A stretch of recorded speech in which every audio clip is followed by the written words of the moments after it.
ao lembrar que esse amor por um dia, um instante foi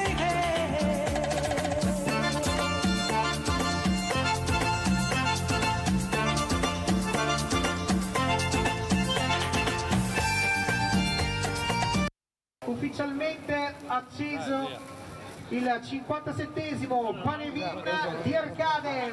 57esima edizione dello storico Pane-Vin di Arcade, il più grande della marca, che si è acceso nonostante la pioggia. Noi non potevamo rompere la tradizione, che è quella di accendere il Pane-Vin di Arcade il 5 sera, e quindi siamo qui. Qualcuno l'ha rimandato, noi no. Non siamo temerari, siamo tradizionalisti, questa è la tradizione. Come da tradizione, accensione affidata al sindaco Domenico Presti e al presidente del Veneto Luca Zaia, protagonista di un botta e risposta a distanza dal palco con un cittadino. Il 2023 ci ha dato la pedemontana, il 2024 l'autonomia. Ciao, ecco qua. Prego. Sei sotto Mona, sei un Mona. Di dare... Vabbè dai, ma siccome non ti piace la pedemontana, rifiuta di usarla, no? Archiviato il fuori programma, lo spettacolo è continuato, tutti con gli occhi all'insù per vedere e immortalare in una foto la direzione delle faville. Io spero bene comunque. Ma insomma qui adesso le faville dove stanno andando? Stanno andando verso Mattina. Quindi? Anno Gramo. Sì, anno Gramo, prendiamo il sacco e andiamo a Farina. Speriamo che cambi magari più tardi e che sia un 2024 che sia propenso a esiti positivi. Nonostante la direzione verso est e quindi la prospettiva di un anno complicato, resta la magia del Pane-Vin e di una tradizione che non si ferma anche con il maltempo. Le tradizioni si rispettano. Le tradizioni dobbiamo mantenerle? Sì. È una tradizione, siamo venuti anche con la pioggia. È la mia prima volta ed è bellissimo.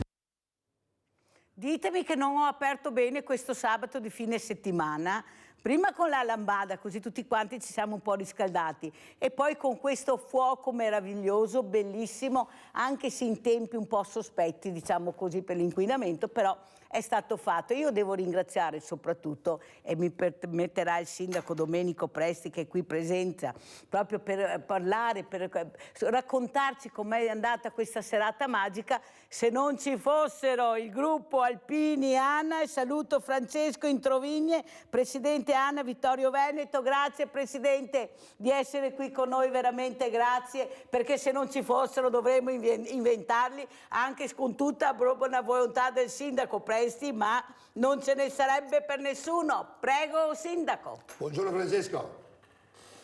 Buongiorno Sindaco. Buongiorno. Allora, sicuramente la tradizione ormai comunque da 57 anni è nelle mani degli alpini, che effettivamente, come dice Mirella, dovremmo inventarli. Io ho sempre detto, io ho portato per 20 anni un uniforme, però posso dire che lo spirito di corpo che contraddistingue gli alpini non solo quelli in servizio, ma soprattutto quelli che sono fuori, sono in congedo, e anche i simpatizzanti degli alpini sono una cosa unica, straordinaria.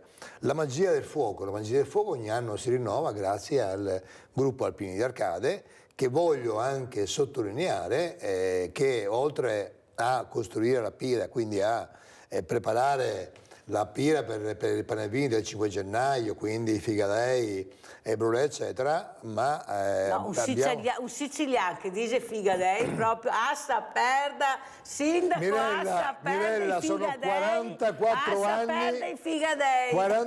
anni di Veneto, mi permetto anche di un intercalare anche trevisano dopo tutti questi anni, insomma, e quindi volevo appunto dire che abbiamo un prestigioso premio letterario che va avanti ormai da moltissimi anni, proprio nato appunto dall'idea di un alpino, Carlo Tognarelli, il professor Carlo Tognarelli. Esatto, qualcuno non lo sapeva. È un premio letterario nazionale ed internazionale, quindi abbiamo fatto appunto questo connubio tra tradizione e cultura, quindi gli alpini sono anche questo, quindi non può che andare il grazie mio della comunità arcadese a loro, e ogni anno assistiamo a questo diciamo teatrino dell'ipocrisia che è dato dall'OPM10, che si alza di scatto solamente quando accendiamo i panevin, quando abbiamo visto, cara Mirella, che nei 2 anni che i panevin non erano accesi a causa del Covid, il PM10 era lo stesso alle stelle. Quindi vorrei che qualcuno mi desse una risposta. Allora daremo la risposta. Abbiamo adesso e diamo la voce a Francesco Introvigne, appunto presidente ANA Vittorio Veneto. Allora, come commenta, Presidente, grazie di essere qui. Grazie a voi dell'ospitalità. Io condivido le scelte che gli alpini ovviamente fanno e che portano avanti nel tempo secondo la loro storia e tradizione. Per quanto riguarda il Panevin è una bella iniziativa che ovviamente va fatta secondo il rispetto delle regole, però è disciplinata, per cui non credo che il danno derivi proprio dal fatto che rispettiamo questa tradizione una volta all'anno. Certo, noi siamo rispettosi dell'ambiente e facciamo il nostro meglio su questo, ma in particolare di Arcade ricordo proprio, tanto quanto ha detto il sindaco Presti, il prestigioso premio letterario Parole attorno al fuoco, a cui ho presenziato anch'io. Tra l'altro noi come sezione di Vittorio Veneto abbiamo avuto l'onore di ospitare una edizione, quella del 2018, in occasione del nostro raduno del Triveneto. Parole importanti, parole significative, racconti della montagna, ed ecco perché ha la matrice proprio alpina. Bellissimo, è un piacere ad esserci, è un piacere continuare su questa strada, quindi opere e anche cultura. Allora andiamo a vedere anche cos'è questo premio letterario, andiamo a sentire e a vedere, poi commenteremo.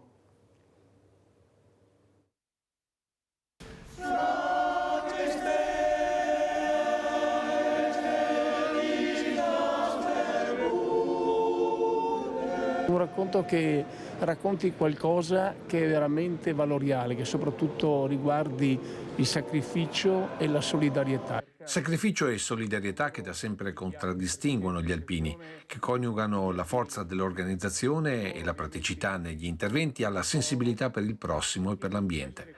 Ne è la prova il concorso letterario che da quasi 30 anni organizzano e che trova nel pomeriggio che precede l'Epifania ad Arcade la cerimonia di consegna dei riconoscimenti.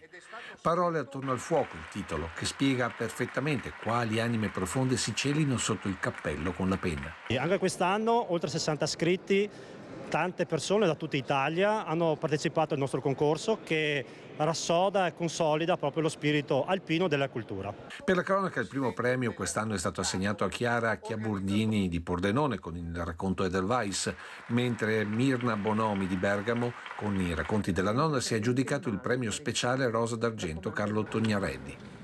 Ma sono stati tutti soprattutto racconti d'emozione, come ha sottolineato il neopresidente della giuria, il giornalista, storico e scrittore Sergio Tazzar. Emerge la passione per la montagna, emerge la passione per la socialità, emerge la passione per l'umanità. Allora abbiamo Rinaldo da Venezia, poi commentiamo. Vai Rinaldo. Ciao Mirella e buongiorno ai tuoi ospiti. Con tanto piacere vedo gli alpini.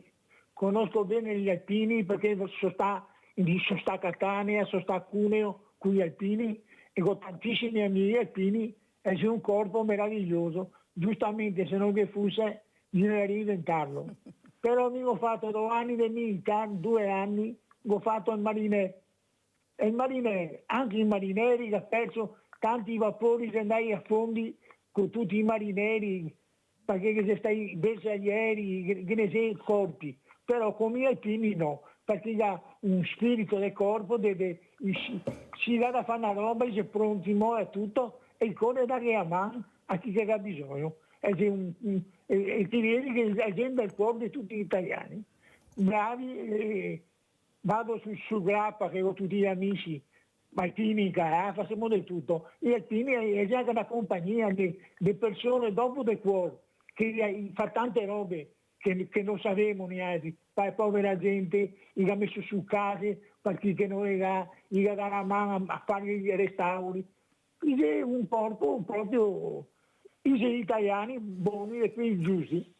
Vi faccio tanti auguri, cari alpini, divertire, bere un pochetto di più, perché beve poco capito? Torno indietro con le damigane vode, che vuol dire che vi avrei passata.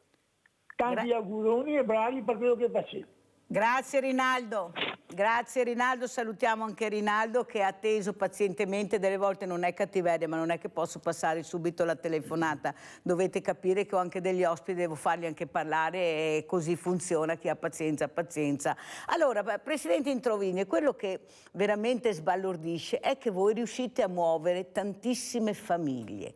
Ecco, i valori della famiglia. Io vedo pochissimi raduni, se non quando ci sono gli alpini, che partecipano le famiglie di tutte le età. E questo è il bello delle adunate vostre. Come avete fatto questi valori che siete riusciti a trasmettere, anche se anche voi fate molta fatica a trovare giovani volontari? Prego, Presidente. Ma del resto noi siamo cresciuti in un ambiente in cui appunto il spirito di sacrificio, di condivisione, di fratellanza è forte. Del resto si dice che per andare in montagna, per raggiungere una vetta, bisogna avere spirito di cordata, aiutarci nel momento del bisogno, e questo è fondamentale, fa parte del nostro DNA.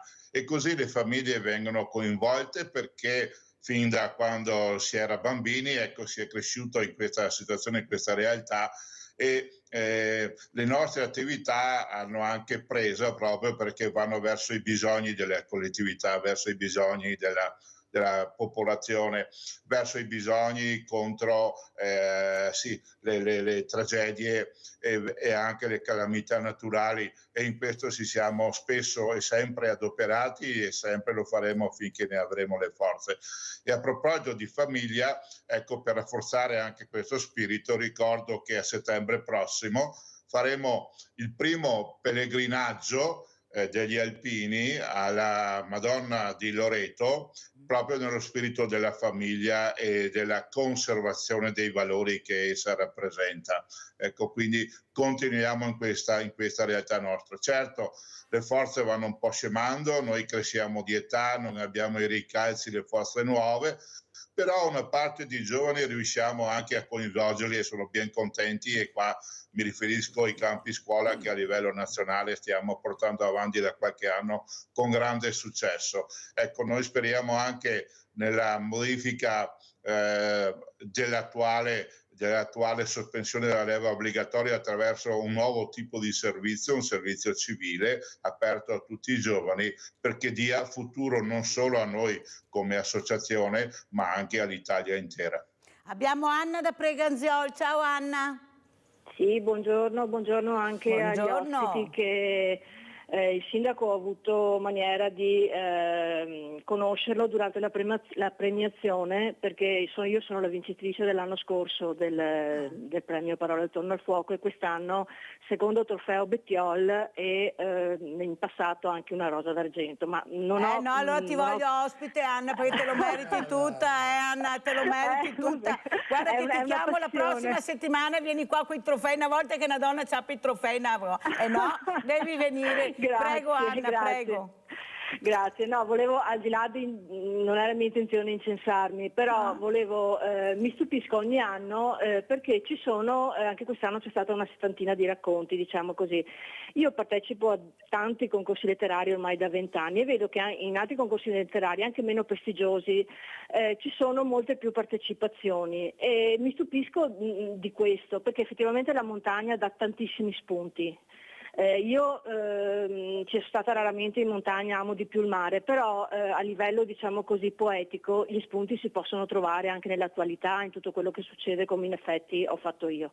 E vorrei sottolineare, e chiudo, quanto sia serio questo concorso letterario, perché ce ne sono tanti che ti chiedono copie, cioè un sacco di cose, un sacco di cavigli, un sacco di lacciuoli per far partecipare la gente. Questo invece è un premio serio, con una cerimonia stupenda, né troppo lunga né troppo corta, cioè è un premio corretto, diciamo così. Quindi io invito, se qualcuno mi sta ascoltando in questo momento e ha voglia di partecipare anche per l'anno prossimo, anche contro il mio interesse, perché anch'io parteciperò, quindi meno siamo, meglio è, nel senso che c'è meno concorrenza, però il premio invece merita che ci siano più persone che scrivono sulla montagna, proprio per esplorarne tutti gli aspetti, assolutamente tutti gli aspetti. E ringrazio appunto in particolar modo gli alpini e il sindaco per questa manifestazione. Non ce ne sono molti in Veneto a questo livello e quindi li ringrazio sempre per rinnovarla ogni anno. Grazie a tutti, buona giornata. Grazie Anna, ti chiamerò sicuramente perché hai detto anche delle cose molto importanti. Quello che manca a volte è la partecipazione, non riusciamo a capire come mai non c'è questa partecipazione. Hai toccato giusto Anna, anche perché come hai spiegato molto bene è un premio prestigioso, ecco, lo dice una addetta ai lavori, ecco, avrei piacere pochi, ma invece è per l'apertura, ecco, partecipate. Cosa dice il sindaco? Ma credo che, come dice Anna, appunto il tema della montagna forse risulta un po' ostico, però sono dei racconti che sono meravigliosi. Come Anna ci sono, per esempio, c'è il dottor Scannavacca che viene dalla zona di Rovigo, e sono diversi scrittori che ogni anno appunto comunque sono puntuali nel partecipare. Ma noi abbiamo racconti da tutta l'Italia, ma abbiamo a volte racconti anche da alcuni paesi esteri. Certamente comunque è di buona qualità la scrittura che arriva, poi abbiamo avuto Giovanni Lugaresi per anni, presidente di giuria, adesso abbiamo grande Sergio Tazzer, quindi abbiamo anche una giuria che è dice lunga di grande qualità, quindi sicuramente c'è un'organizzazione della macchina alpina che ormai è collaudata, che nella raccolta e poi nelle modalità di come il lettore nella giuria affronta comunque il racconto, c'è l'anonimato fino alla fine e poi al momento quando si ritrovano danno un giudizio tutti assieme, quindi c'è veramente comunque un lavoro, come dice Anna, molto serio, molto importante, fatto bene, quindi il premio, insomma, penso comunque sia un premio anche ben meritato quando viene appunto comunque concesso ai nostri concorrenti. Ma io vorrei rifarmi comunque, anche tornando a quello che diceva Francesco prima, ha toccato un tasto che a me sta molto a cuore, che si lega con i valori della famiglia, con i principi e i valori della patria, valori che, ahimè, abbiamo perso noi italiani, no? Non io, Francesco o Mirella, perché noi li abbiamo ben insiti comunque nel nostro DNA, no? Chi ha portato un uniforme, anche solo per un anno, sa cosa vuol dire quando sente sulla pelle e vede la bandiera o sente l'inno nazionale o sente delle marce militari, comunque comincia un attimino comunque a sentire qualcosa dentro. Non posso dire questo, ahimè, dei nostri giovani, perché un errore grandissimo che ha fatto questo Paese è stato proprio quello di togliere la leva, potevano modificarla e quindi, come dice Francesco, trovare un sistema di portare innanzitutto all'interno delle caserme i nostri ragazzi, prima perché crea fratellanza, spirito di corpo, fa conoscere comunque realtà diverse, perché io partivo, mi sono trovato dalla Sicilia con ragazzi, perché prima di fare il carabiniere ho fatto alcuni mesi di servizio militare di leva, e era anche un soldato poi specializzato peraltro, molti ragazzi ricordo sono tornati a casa, chi porta a casa la patente del camion, chi del pullman, chi della macchina, quindi chi ha imparato un mestiere, sotto le armi si imparava anche un mestiere, ma la cosa più importante che si imparava comunque il rispetto dell'altro, si imparava il rispetto comunque di chi stava sopra di te, che poi è quello che troviamo anche nel mondo del lavoro, perché anche nel mondo del lavoro c'è la gerarchia. E poi quello che oggi manca, cioè l'educazione. I nostri ragazzi non hanno rispetto comunque per le figure istituzionali, per le forze dell'ordine, per nessuno, cioè non ce n'è più per nessuno. Fermo, Sindaco, non possiamo parlare dei nostri ragazzi. No. Alcuni ragazzi, non tutti, non dobbiamo sparare nel mucchio, Sindaco. Non sparo nel mucchio. Alcuni ragazzi, Mirella, che sono pochi rispetto a quelli che si comportano bene. No, non sparo nel mucchio, però c'è da dire una cosa. Diciamo che a questi ragazzi qua, che poi penalizzano una gran parte della società, servirebbe il servizio militare, farebbe sicuramente bene. A questi ragazzi, che sono pochi, e non abbiamo ancora capito perché qualcuno non li ferma, anche con pene severe, perché portare a spasso il vecchietto o consegnare la borsa penso che non sia una pena severa, e non li cambiamo, andiamo a vedere invece i bravi ragazzi e poi li commentiamo appunto con il Presidente Introvigne cosa è successo al Canova proprio con i ragazzi e parlando di violenza alle donne. Andiamo a sentire e a vedere.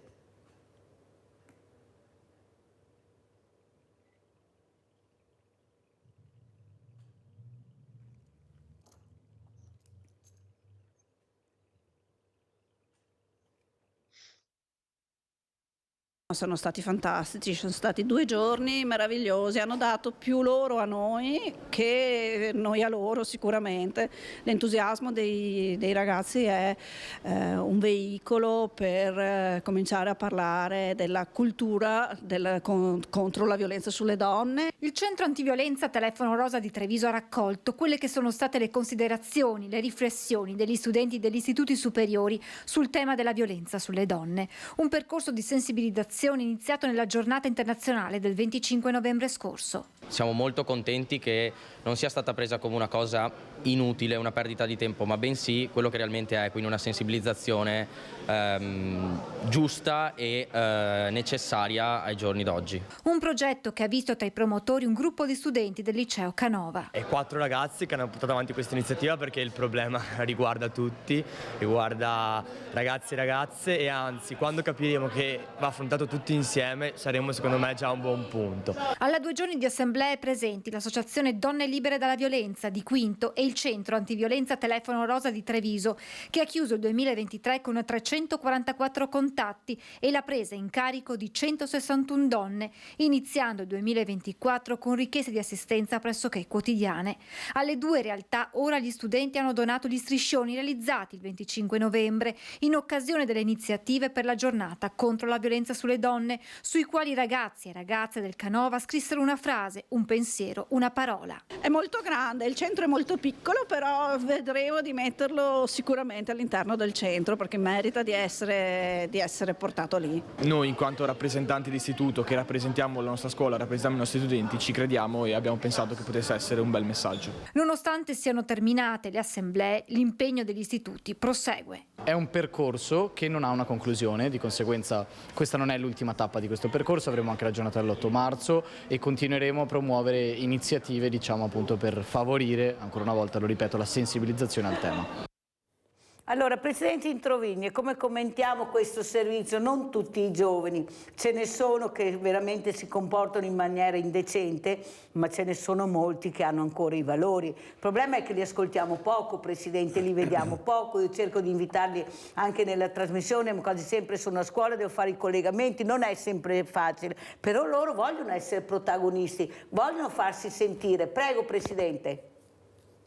Beh, assolutamente sì, io apprezzo molto l'iniziativa e indubbiamente ci sono tanti giovani volonterosi e seri, soprattutto quelli che si impegnano non solo nella scuola ma anche nell'ambito in cui vivono, poi a livello di associazionismo, poi a livello parrocchiale. Insomma, abbiamo una storia consolidata di tradizione, di cultura, di vivere che è significativa e che è assolutamente di esempio.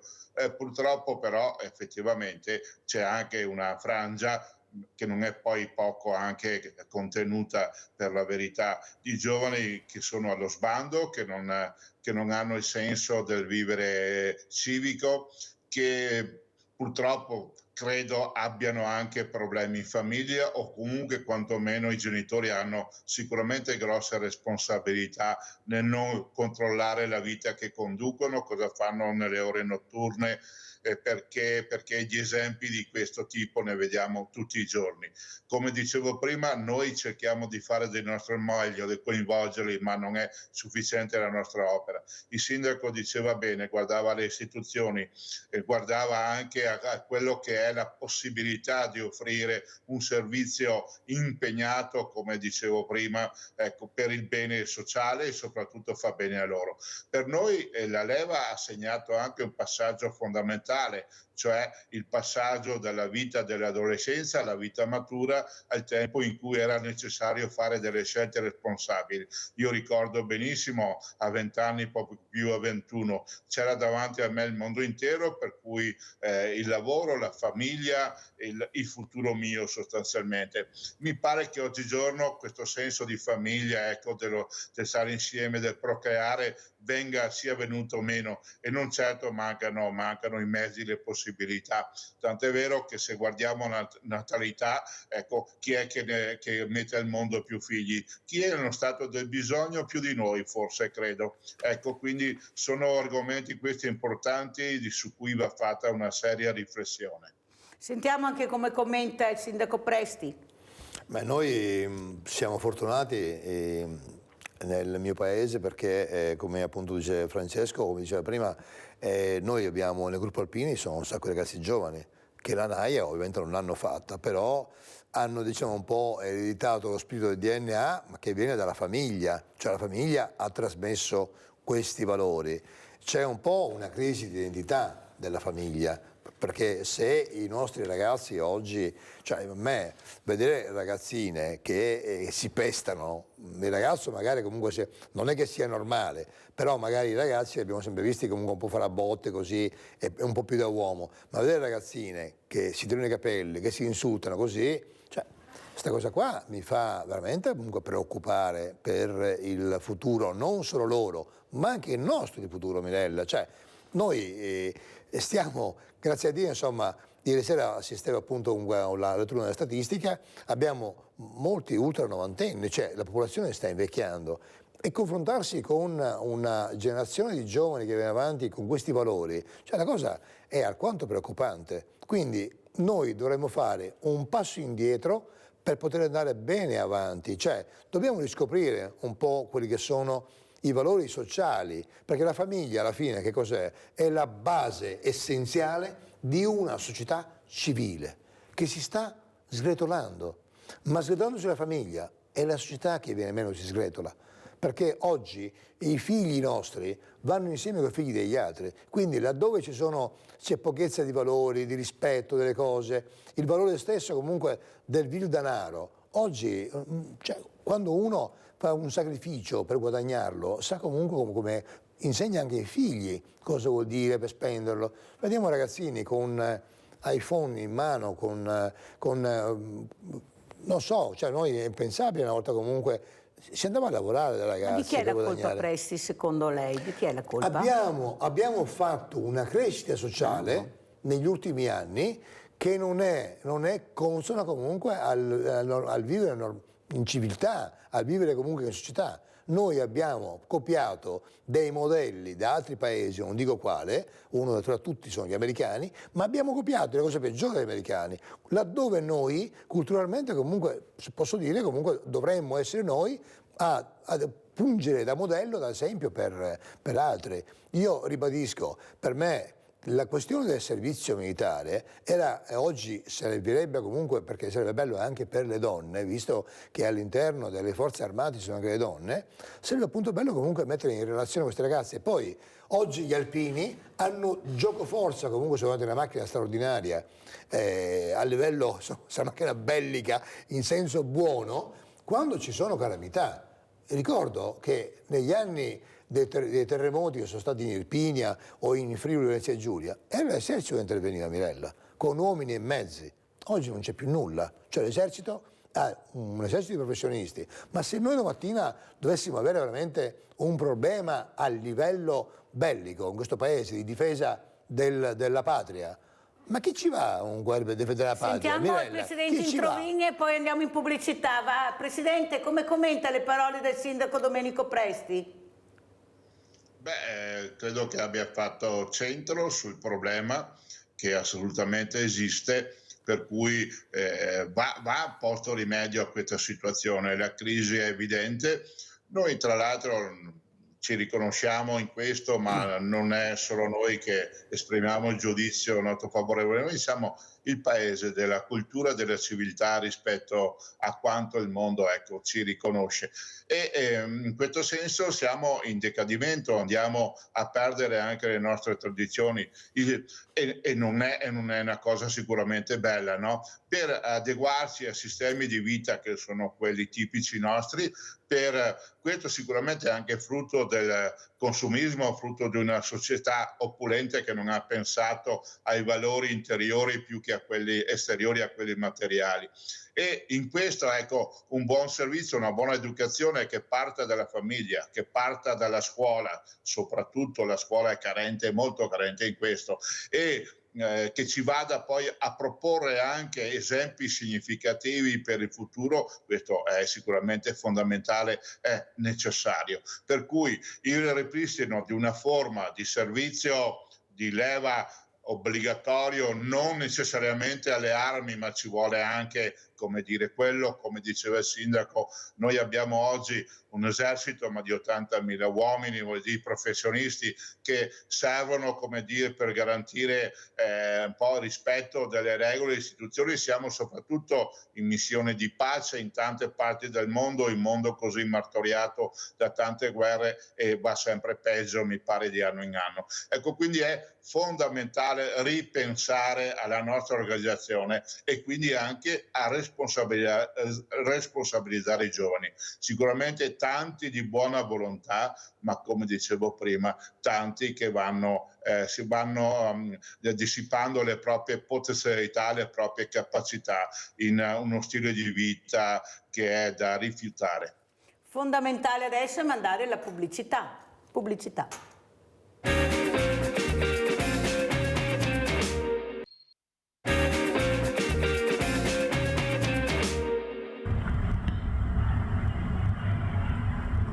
Pugni al volto, strattoni e urla, in pieno centro, davanti alla gente. Parlano da sole le immagini del video girato da QDP News. Erano circa le 8 di mattina quando in piazza Vittorio Emanuele II a Pieve di Soligo un giovane ragazzo minorenne italiano di seconda generazione ha aggredito un conducente della linea 132 della MOM per un assurdo scambio di persona. Secondo il 17enne, infatti, l'autista sarebbe stato responsabile di una manovra pericolosa che qualche tempo fa lo avrebbe visto quasi investito. Così, improvvisa, è scoppiata la furia. A distanza di tempo ha fermato un altro autobus e ha iniziato a inveire contro l'autista. Da questo fatto ne è nata una colluttazione che ha portato a uno scontro fisico. L'autista, che ho potuto incontrare perché ha dato subito la sua versione alla polizia locale e ai carabinieri, asserisce di aver ricevuto dei pugni. L'ho trovato molto scosso. Un trauma, quello subito dal conducente di circa 60 anni e papà di una bimba di 10, che racconta di essersi istintivamente difeso non appena il giovane ha cominciato ad agitarsi e a colpirlo ripetutamente in volto. Medicato dal personale del municipio subito dopo l'aggressione, l'autista è stato portato in pronto soccorso, dove ha rimediato 4 giorni di prognosi a causa dei pugni inferti alla bocca. Che questa persona è stata subito identificata e quindi adesso si avvieranno le indagini del caso. Vicinanza al dipendente espressa da MOM, che intende procedere per vie legali. Il ragazzo potrebbe infatti rispondere del reato di interruzione di pubblico servizio, anche perché oltre all'aggressione il giovane ha danneggiato i sistemi interni della corriera. Di queste situazioni subiamo anche di danni come azienda, perché adesso l'autista che sta a casa 4 giorni è un problema perché non è che abbiamo autisti in esubero, ma è un problema anche sotto l'aspetto economico per la società. Se questo signorino ha rotto, non so, la VM è un altro problema. Si tratta dell'ennesima aggressione al personale del trasporto pubblico della Marca. Degli scorsi giorni la violenza a Conegliano ad un controllore ferito alla mano dopo aver chiesto ad un ragazzo di esibire il biglietto di cui era sprovvisto. Esasperazione da parte di MOM. È una situazione che non può essere accettata più. Stiamo facendo maggiori controlli. Questo sta dando anche i suoi risultati, quindi con l'impiego anche di esterni, quindi di vigilantes che in qualche modo possono garantire la sicurezza anche al nostro personale e all'utenza. Abbiamo Leone da Trebaseleghe in linea, vai Leone. Ciao Mirella, grazie, Ciao. saluto i tuoi ospiti. Allora, dicevate prima dell'inquinamento della Piroea, che può fare? Allora io ho qua un articolo di Focus, i campi Flegrei, identikit del vulcano più temuto d'Italia. Poi qui ho, aspetta un attimo,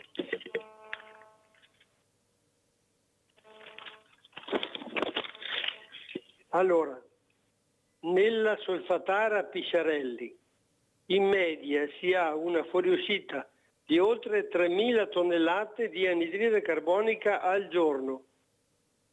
Non so se sia vero questo, ma non lo so.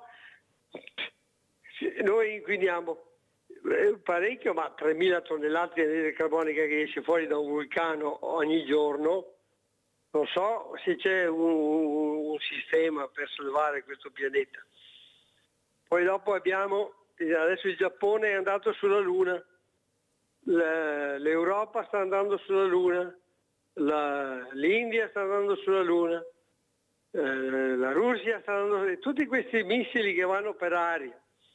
come mai non ci dicono quanta anidride carbonica producono? Io non lo so, cioè io non riesco più a capire niente. Qua. Nessuno parla di questi inquinamenti e poi c'è la Pirro Parve che inquina, allora non capisco più niente. Volevo anche chiedere una cosa, che l'altro giorno che c'era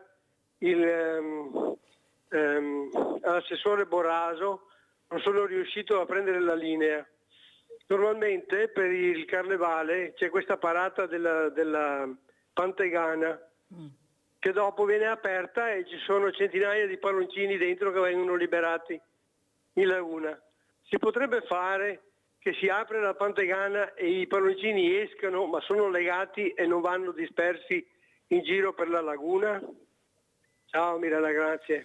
Grazie Leone, glielo farò presente. Ecco, sentiamo allora il sindaco Pressi come commenta la telefonata di Leone per quanto riguarda l'inquinamento e anche poi che chiederemo al presidente Introvigne invece cosa ne pensa di questo filmato che abbiamo visto, che io lo trovo di uno squallore unico, ma quello che mi ha impressionato è che le persone che sono attorno sono ferme, immobili rispetto a un ragazzino piccolo, anche non che possa far paura, e qualcuno dice ma può avere un coltello. Certo che può avere un coltello, ma se tutti si mettevano attorno a questo ragazzino senza fare niente, ecco, proprio lo circondavano bene, io penso che qualcuno di noi deve iniziare a fare qualcosa, perché se loro continuano a fare queste cose è perché sanno che tanto non sarà nessuno che giudicherà o che gli farà fare una punizione pesante, potente. Io lo darei ad esempio a fare un campo scuola al presidente Introvigne,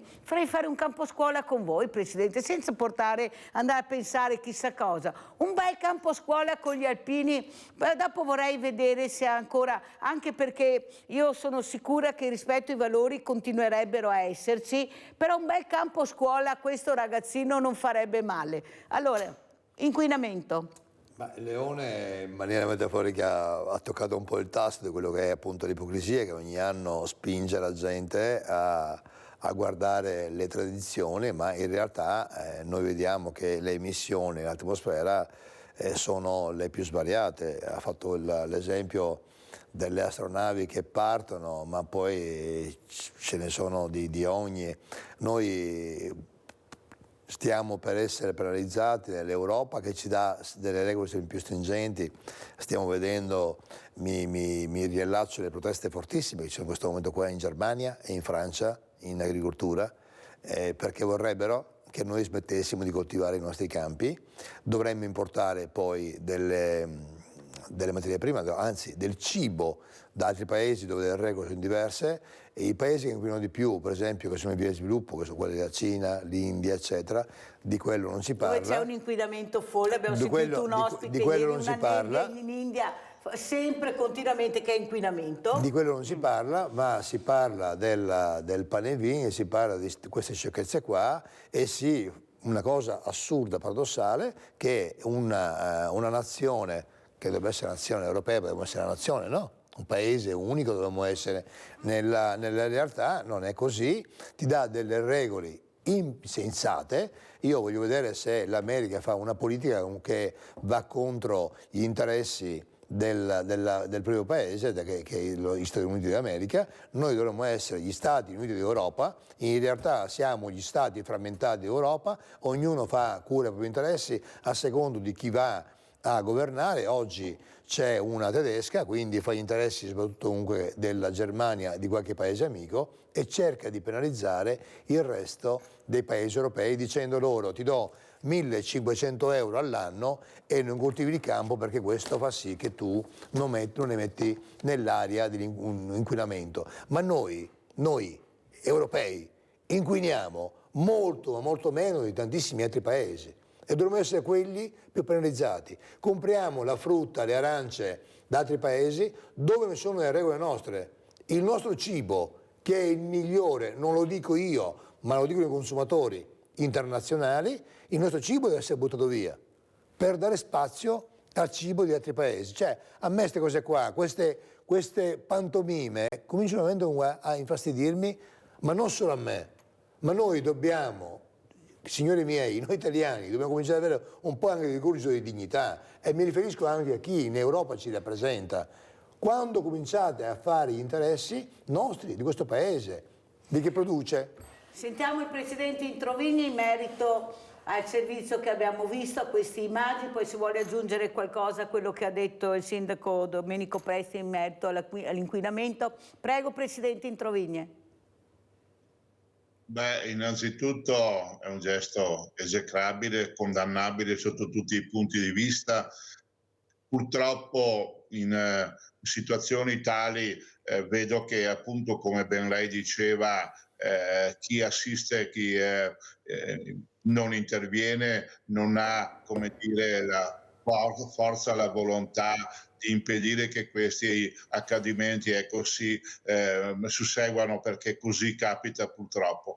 Io vorrei essere chiaro anche sotto il punto di vista dell'individuazione di questi tipi di comportamenti. Ad esempio, si è parlato di questo ragazzo minorenne, da quanto ho capito, è stato descritto come un cittadino italiano di seconda generazione. Ecco qua, bisognerebbe essere anche chiari quando appunto si descrivono situazioni, fatti e persone. Indubbiamente questo è frutto anche della cultura, o meglio della non cultura, della formazione che ciascun soggetto ha, soprattutto dai giovani, e qua attorno al mondo della famiglia, al mondo della scuola, al mondo della vita sociale. Noi oggi abbiamo bisogno dell'impegno delle forze nostre, delle armate, dell'esercito, per le operazioni di strade sicure. Ai nostri tempi, ai miei tempi, questo non si faceva. Certo, facevamo ordine pubblico durante le elezioni perché era un servizio necessario. Si è fatto qualche altra esperienza tipo i vestiti siciliani, ma quella era una situazione molto diversa e molto particolare. Oggi manca proprio il senso dell'educazione, del rispetto, e se fosse anche vero che questo ragazzo ha subito dei torti, non è certo quello il modo di farsi giustizia da solo, tra l'altro sbagliando anche persona, individuo, e creando un danno sociale. Ben ha detto il sindaco Soldan, e oltretutto, da quanto ho capito, ho letto, si costituisce il comune anche parte civile in questo percorso di giustizia, anche se comunque proprio perché è minore. Vabbè, non lo so come poi andrà a finire. Certo, noi sì, potremmo anche dire che l'esperienza fatta in un nostro caposcuola, nella nostra attività, potrebbe essere significativa, ma non è che abbiamo mezzi e forme coercitive da far cambiare la testa di questo ragazzo o di questi ragazzi. Indubbiamente potremo impartire loro degli insegnamenti, dare della buona educazione, ma soprattutto credo che vada fatta un'opera a larga portata, e neanche i lavori forzati indubbiamente potrebbero servire granché. È proprio un modo di, tra l'altro i giovani in questi aspetti solidarizzano anche molto, si scambiano attraverso i social questo tipo anche di gesto, che tra l'altro li gratifichi, quindi indubbiamente condanno. Poi, per quanto riguarda le considerazioni che faceva il sindaco, o meglio il signor Leone, indubbiamente l'umanità è sempre cresciuta guardando al mondo, al progresso, alla crescita, e quindi anche alla scoperta del mondo, e non solo al mondo, perché andiamo anche fuori ormai nell'universo, perché pare che il futuro in quella direzione. Indubbiamente non possiamo bloccare la scienza e la tecnica, ma dobbiamo far sì che ogni esperienza, ogni scoperta arrechi il minor danno possibile alla nostra amata Terra, che è sempre un piccolo puntino nel cosmo, e noi, se vogliamo vivere bene, dobbiamo anche rispettare l'ambiente, tanto quanto appunto come gli alpini hanno sempre cercato di fare. Allora andiamo a vedere questo rapporto ecomafia di Lega Ambiente, andiamo a sentire.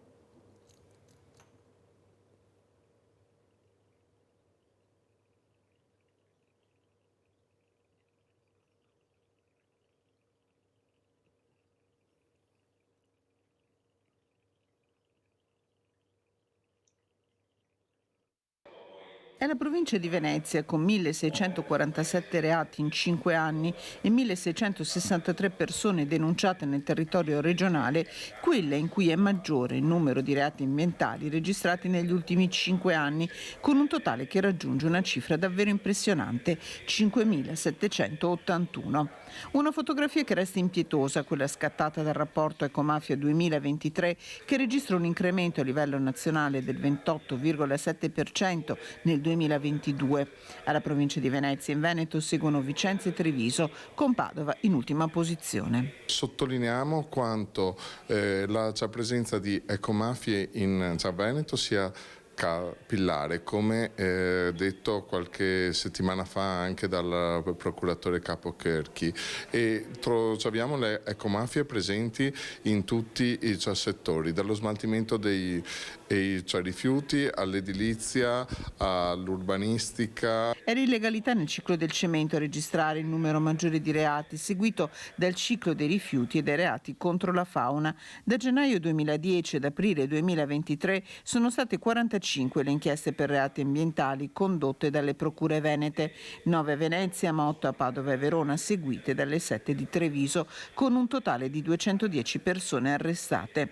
Nel corso dei processi la Regione Veneto ha iniziato a costituirsi parte civile. Delegambiente, che ha stilato 10 proposte di modifica normativa, la richiesta di istituire un fondo per aumentare la sensibilità a partire dalle scuole. All'orizzonte ci sono le Olimpiadi Cortina Milano 2026 con l'impiego di notevoli risorse del fondo PNRR. E Don Ciccio è pronto con la valigia ad arrivare qui nel nord e prendere tante cose.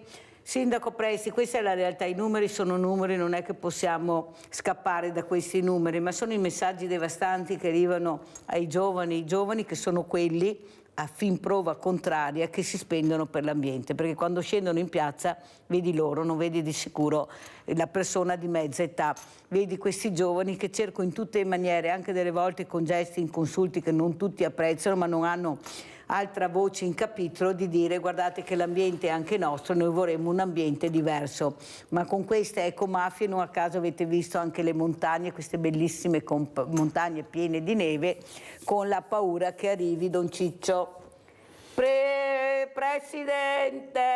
Allora, io non credo che sia appannaggio solo di Don Ciccio il traffico di rifiuti, ma penso che se c'è questo livello così alto di denunce e di sequestro di materiali, significa che c'è anche un terreno comunque fertile, che il Veneto ci presta a questo tipo di traffico. Ricordiamoci che oggi i rifiuti, e quindi la monnezza, come è chiamata, rende molto di più quasi del traffico di armi e di droga, quindi superiori al traffico di rifiuti. Penso ci siano comunque solo ci sono i farmaci che fanno guadagnare di più, no? I vaccini per esempio, facciamo una battuta sui vaccini, solo sulla farmaceutica comunque gira una montagna di miliardi di euro, di dollari. Quindi il rifiuto oggi è diventato un modo appunto comunque per guadagnare con facilità e per distruggere il territorio.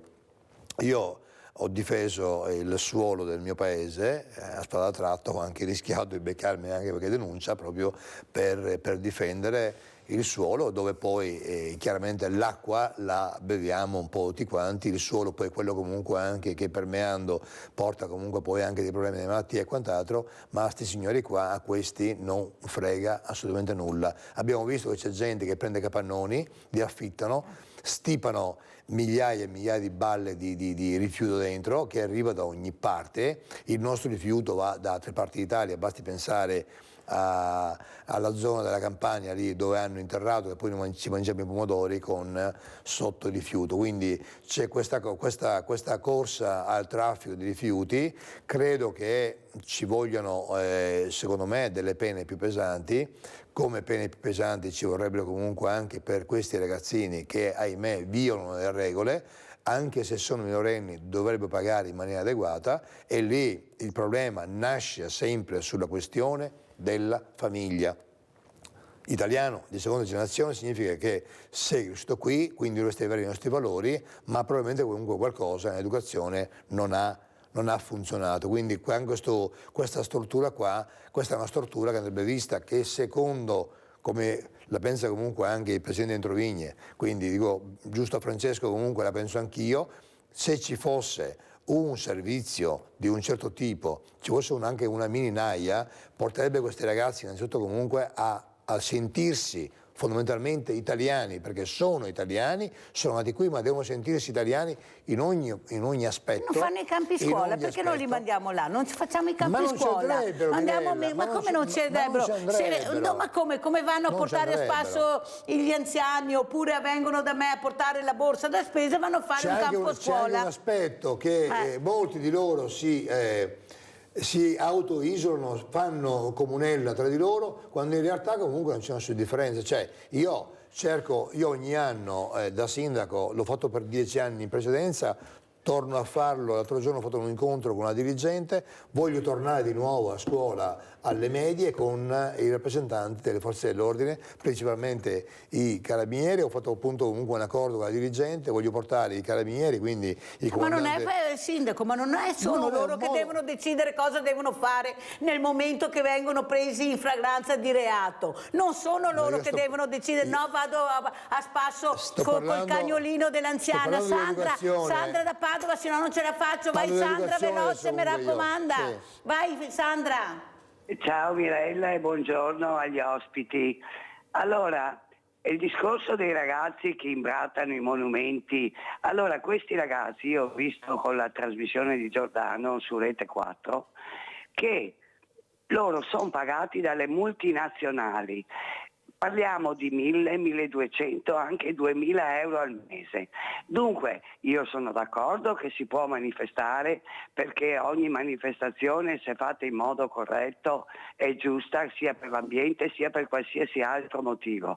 Però non hanno pensato i pesci a Venezia, non hanno pensato anche di imbruttire questi monumenti che noi, abbiamo un patrimonio bellissimo e loro li rovinano. Allora cosa pagano le famiglie? Le famiglie, questi ragazzi qua, la maggioranza sono figli di papà, è come quando fanno le manifestazioni a Padova, in Ogloba, e tutti questi non fanno niente, sono all'università e non fanno niente. Dunque non mi venite a dire che sti ragazzi poverini manifestano. Allora, sì, qualcuno magari dell'ambiente gliene frega, ma è un business, è come tutte le cose qui in Italia, è tutto un business, la mafia che arriva, l'inquinamento, le immondizie, come dice. Allora, noi qua a Padova abbiamo l'inceneritore perché mio suocero aveva la fabbrica vicino, è morto a 95 anni intanto, però a parte quello, cos'è successo? Che i rifiuti del sud venivano qua,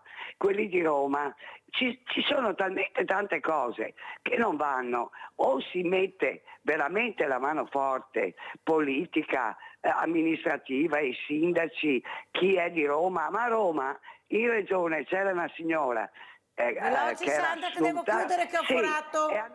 Vedere che ha preso e si è appropriata di un potere e ha fatto una discarica della regione Lazio, 10 anni, adesso.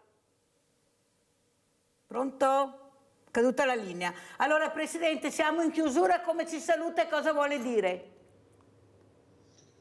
Beh, innanzitutto il rispetto dell'ambiente è fondamentale, ci vuole una seria attività, come dire, anche proprio nell'esercizio della giustizia, e quindi anche il ripristino laddove non ci siano a sufficienza di pene severe. Però ho letto appunto, mi pare che ieri è stata approvata una normativa con sanzioni pesanti per chi imbratta, come dire, le opere pubbliche, il patrimonio, chi danneggia l'ambiente. Noi tra l'altro lunedì, parlo di noi, presidenti delle 4 sezioni della provincia di Treviso, ovvero con Conegliano, Treviso, Valdobbiadene e Vittorio Veneto, incontriamo anche il ministro Pichetto fra team dell'ambiente e della sicurezza energetica. Lo incontriamo proprio sul tema dell'ambiente, di ciò che facciamo e che possiamo fare per guardare al futuro, ecco, con la speranza di poter anche contribuire al miglioramento della situazione che c'è. Questa è fondamentale per vivere ecco, in sicurezza e soprattutto nel rispetto della sanità. Grazie Presidente, devo veramente accorciare perché ho forato. Sindaco Domenico Presti, come ci saluta? Grazie Presidente. Beh, il mio auspicio per aiutare questo Paese e i nostri giovani, che al più presto il governo, se ne parla da anni, faccia e ripristini il servizio militare anche solo 6 mesi, ma che salverebbe questo Paese dallo sfalcello in cui sta andando. Grazie a Domenico Presti, sindaco di Arcade, primo mandato Fratelli d'Italia. Grazie, grazie, pubblicità.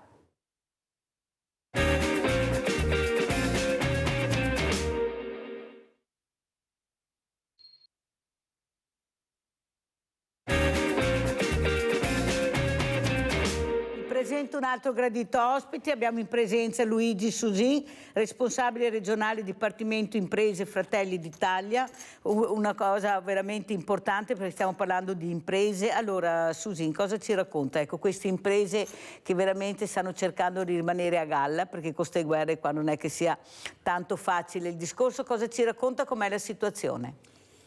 Ma la situazione è sempre più grave, nel senso che le imprese hanno bisogno di liquidità. Oggi io ho fatto anche una nota come presidente, diciamo, della categoria termoidraulica, perché è venuto fuori che c'è la ritenuta sui pagamenti delle attività di riqualificazione energetica che passa dall'8 all'11%, e ho avuto un sacco di segnalazioni perché appunto si sottrae liquidità alle imprese, no? Aspetti un secondo perché si è collegata anche l'onorevole Luana Zanella, Presidente Gruppo Alleanza Verdi Sinistra, Camera di Deputati. Buongiorno onorevole, grazie veramente di essersi collegata con noi. Ci tenevo tantissimo perché ho alcune cose che vediamo se riusciamo a chiarire, perché c'è una confusione in giro per quanto riguarda il fine vita, le ecomafie, il lavoro che manca alle imprese. Grazie onorevole. Allora facciamo terminare Susi, poi arrivo con l'onorevole. E quindi dicevo, questa è stata una nota che ho fatto perché le imprese si trovano sottratte della liquidità che gli serve per operare nelle proprie aziende, oltre alla tassazione che c'è già, che appunto va dal 70 al 74%, e devo dire, il governo oggi sta mettendo in atto delle attività per fare in modo che le imprese possano lavorare nel migliore dei modi. Quello che abbiamo visto appunto è oggi un segnale. Oggi devo dire probabilmente anche poco, però quella è la direzione. Dobbiamo creare un sistema virtuoso che porti le imprese a essere leader e devo dire che il nostro paese, l'ossatura del nostro paese sono le microimprese. Noi dobbiamo tutelare queste aziende che lavorano nel territorio, 2, 3, 5, 10 addetti all'interno, che sono appunto quelli che ci fanno, che continuano, diciamo, a lavorare, versare le tasse, essere presenti e dare risposte ai cittadini. Allora, onorevole Zanella, intanto grazie ancora di essere qui, perché la mia domanda è questa. Prima abbiamo sentito del rapporto Ecomafia di Lega Ambiente. Abbiamo sentito e sento e ospiti molte volte le mamme di No PFAS. Abbiamo questo grido d'allarme di molti giovani, anche se qualcuno continua a dire che non ci sono, che non esistono, ma io vedo loro che scendono nelle piazze per l'ambiente, ma soprattutto continuo a sentire parlare di questa pista da bob. Prima dicevo forse è arrivato Don Ciccio in qualche posto con la valigia strapiena di soldi, perché sentire il sindaco di Cortina qui ospite a Sveglia Veneti che dice non c'è problemi per mantenere la pista da bob a Cortina, ci penso io, non c'è nessun problema, quando ho tutti i sindaci che piangono lacrime amare perché hanno pochissimi soldi. Dove sta la verità? E poi parleremo anche del fine vita, questa confusione, ma c'è già, se uno vuol morire può morire, ma cosa serviva tutto questo can-can? Allora, onorevole Zanella, la prego, faccia un po' di chiarezza. Lei poi che è anche a Roma e che là c'è un'altra aria e vorremmo capire che aria c'è a Roma e dove ci porterà. Prego, onorevole. un po' più calda l'aria di sicuro quanto a temperatura, anche troppo vista la stagione. No, lei mi ha sottoposto tanti problemi, da dove vogliamo cominciare? Dalla pista da bob di cui mi sono interessata fin dall'inizio, cercando di salvaguardare non solo l'ambiente ma anche le casse pubbliche in questo caso, perché comunque sono milioni e milioni che vanno ad un'opera che si sa già che sarà utilizzata pochissimo. Perché mi dica lei, quanti appassionati sì magari, ma quanti utilizzeranno a questo punto detta pista? Come mai la pista precedente è andata abbandonata, creando anche, diciamo, un certo sfregio all'ambiente? Perché non un po' meno di orgoglio, diciamo, nazionalistico, e non fare per quei giorni una scelta razionale, visto appunto tutti i problemi che abbiamo?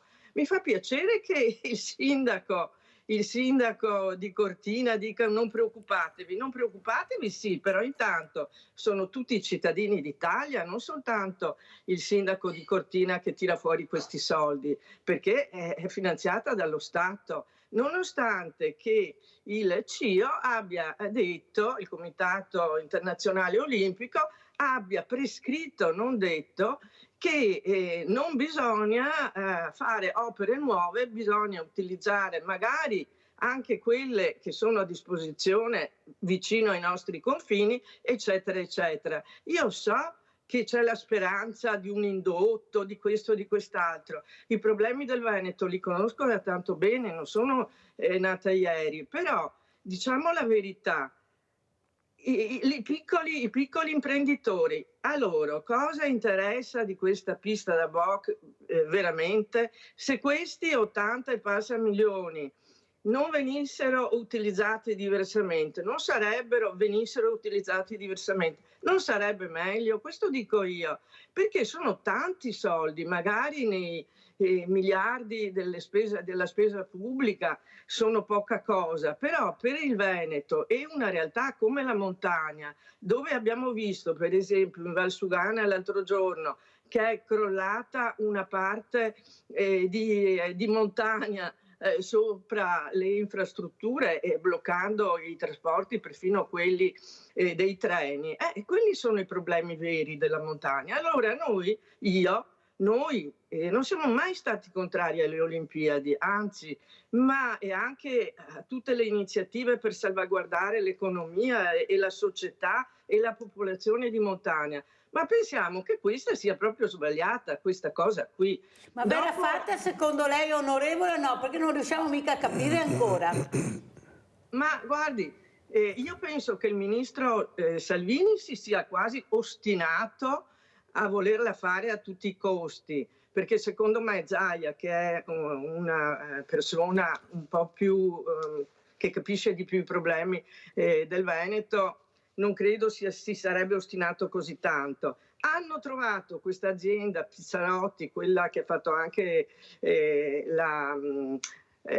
l'autostrada veneta, quella diciamo più recentemente pedemontana, però mi sembra quasi una cosa strana che si sia presentata solo un'azienda, quindi un'impresa, quindi vuol dire che l'opera è veramente a rischio anche di non riuscire a servire allo scopo. Allora sentiamo anche come commenta, onorevole, anche Luigi Susin, che è Fratelli d'Italia, anche imprenditore, oltretutto rappresenta il Dipartimento Imprese. Giustamente l'onorevole ha detto: vorrei capire se alle imprese, le piccole imprese, questa pista da bob può essere utile o meno utile. Cosa dice Susin? Ma non lo so adesso, cara Mirella, se per le imprese possa essere utile. Non credo proprio, insomma, che alle imprese possa essere d'aiuto. Certo che con un'opera del genere, 80 miliardi diceva l'onorevole, forse sono molti di più, perché... Milioni, scusa, sì, probabilmente sono anche molti di più. Io in questo momento qua mi sento, non ho seguito la vicenda della pista, sono sincero, però mi sento di ragionare da buon padre di famiglia, nel senso, se la coperta è corta i soldi cerco di destinarli dove ce n'è più bisogno. Oggi secondo me i veneti reclamano molto quello che è la sanità, come dicevo prima, cioè secondo me la sanità ha bisogno di investimenti, ha bisogno di personale, ha bisogno di fare in modo che le visite effettivamente siano in 30 e 60 giorni, invece purtroppo oggi ci ritroviamo a 8 mesi e in realtà questo disagio lo si sente, insomma, no? Perché quando una persona deve andare a fare delle visite a pagamento, certo chi può farlo le fa, ma chi non può farlo come si muove? Come si muove, onorevole, una persona che non riesce a pagarsi la visita medica? Io ho un banco alimentare, ne so qualcosa di specialmente questo popolo che invecchia diversamente giovane, come li chiamo io, che sono allo stremo delle forze con pensioni veramente da fame e hanno lavorato una vita, ma quello era lavoro, non quello che facciamo noi adesso, con tutto il rispetto che ho di tutti i lavori, ma quello era un lavoro duro, specialmente per il mondo femminile. Prego, onorevole.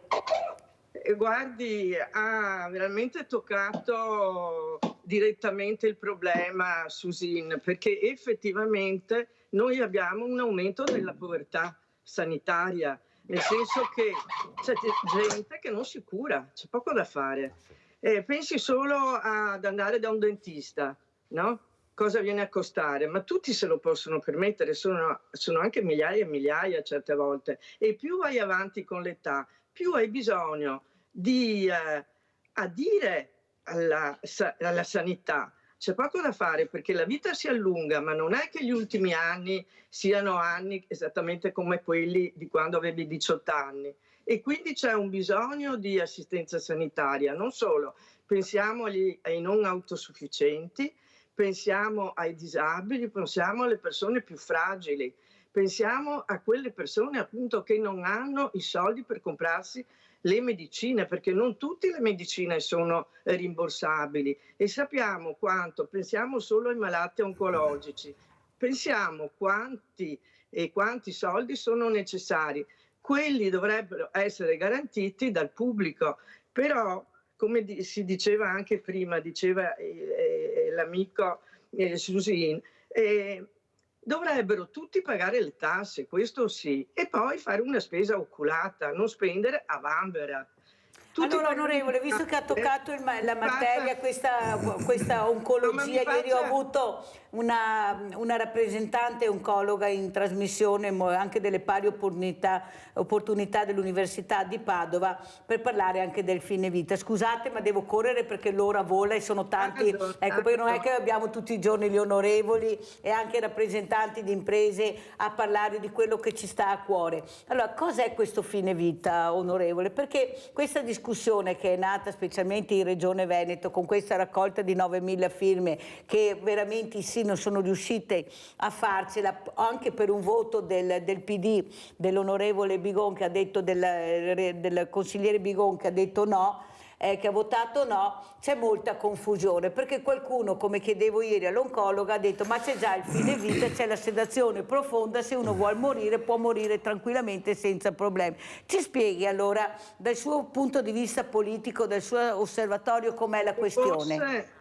Se fosse così semplice non credo che il presidente Zaia si sarebbe così, diciamo, compromesso mettendoci la faccia su una proposta di legge di iniziativa popolare molto importante, perché è vero che con la sentenza del 2019 della Corte Costituzionale c'è la possibilità di accedere al fine vita, al suicidio cosiddetto assistito, però è anche vero che questo, non essendo regolamentato, non essendo normato, non essendo uniformato, dipende molto dalla singola ULSS e quindi non va bene. Bisogna che ci siano linee guida, meglio sarebbe a livello nazionale. Infatti io ho appena presentato paro paro la stessa proposta di legge anche a livello nazionale.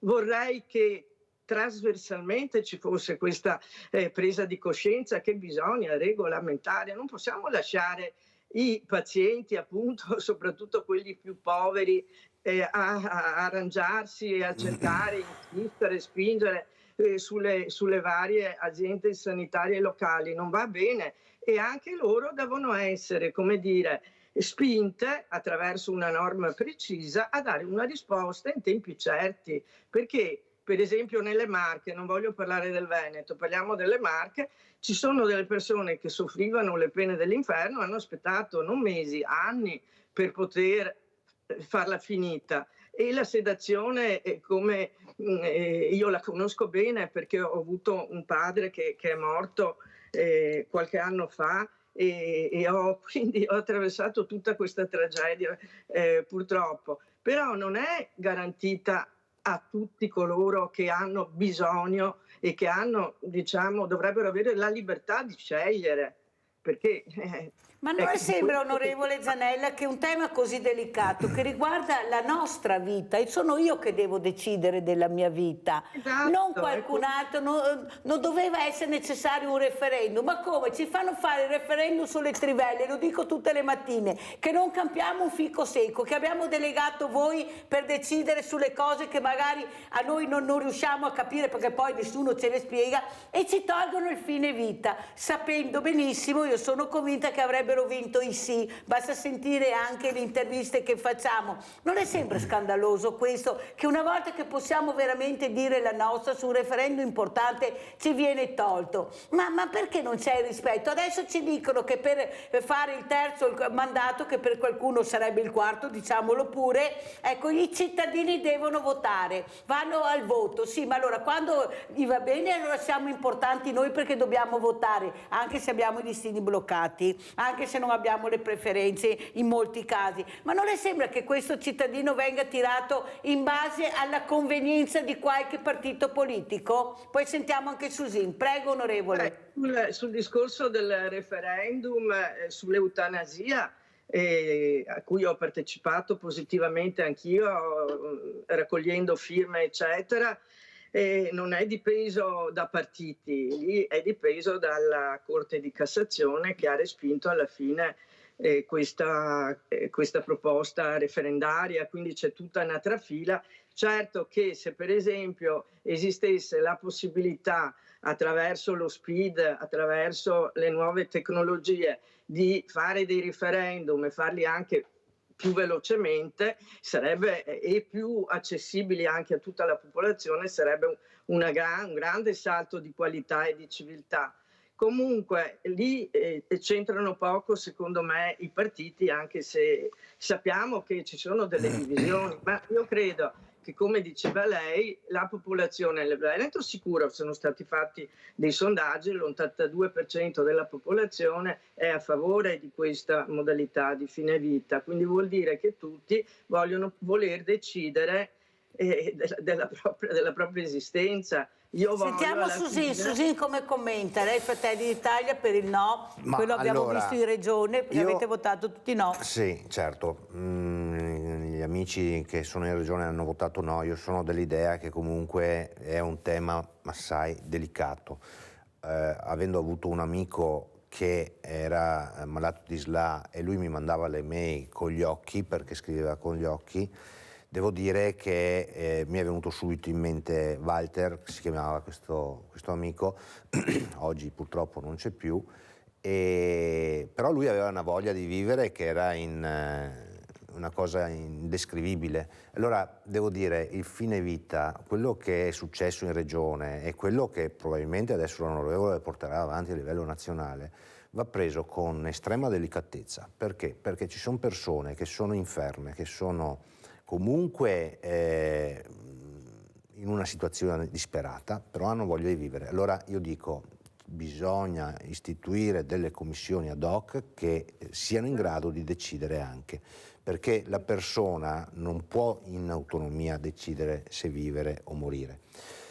E quindi, detto questo, ripeto... Come non puoi in autonomia decidere se vivere o morire? No, Mirella, io non posso decidere se voglio vivere o se voglio morire, perché se domani mattina mi gira e dico ho una giornata, ho un periodo di depressione e mi metto in testa di morire, magari è una situazione, capisci che... Susin, qui stiamo parlando di fare prima No, quando sei prima, si chiama prevenzione, prima di dire se un domani a te capitasse questo, vuoi vivere o vuoi morire? Nessuno obbliga nessuno, però capisci bene che della mia vita devo decidere io e non il politico e non l'imprenditore. Cioè, ognuno deve decidere cosa fare preventivamente. Perfetto, su questo siamo d'accordo.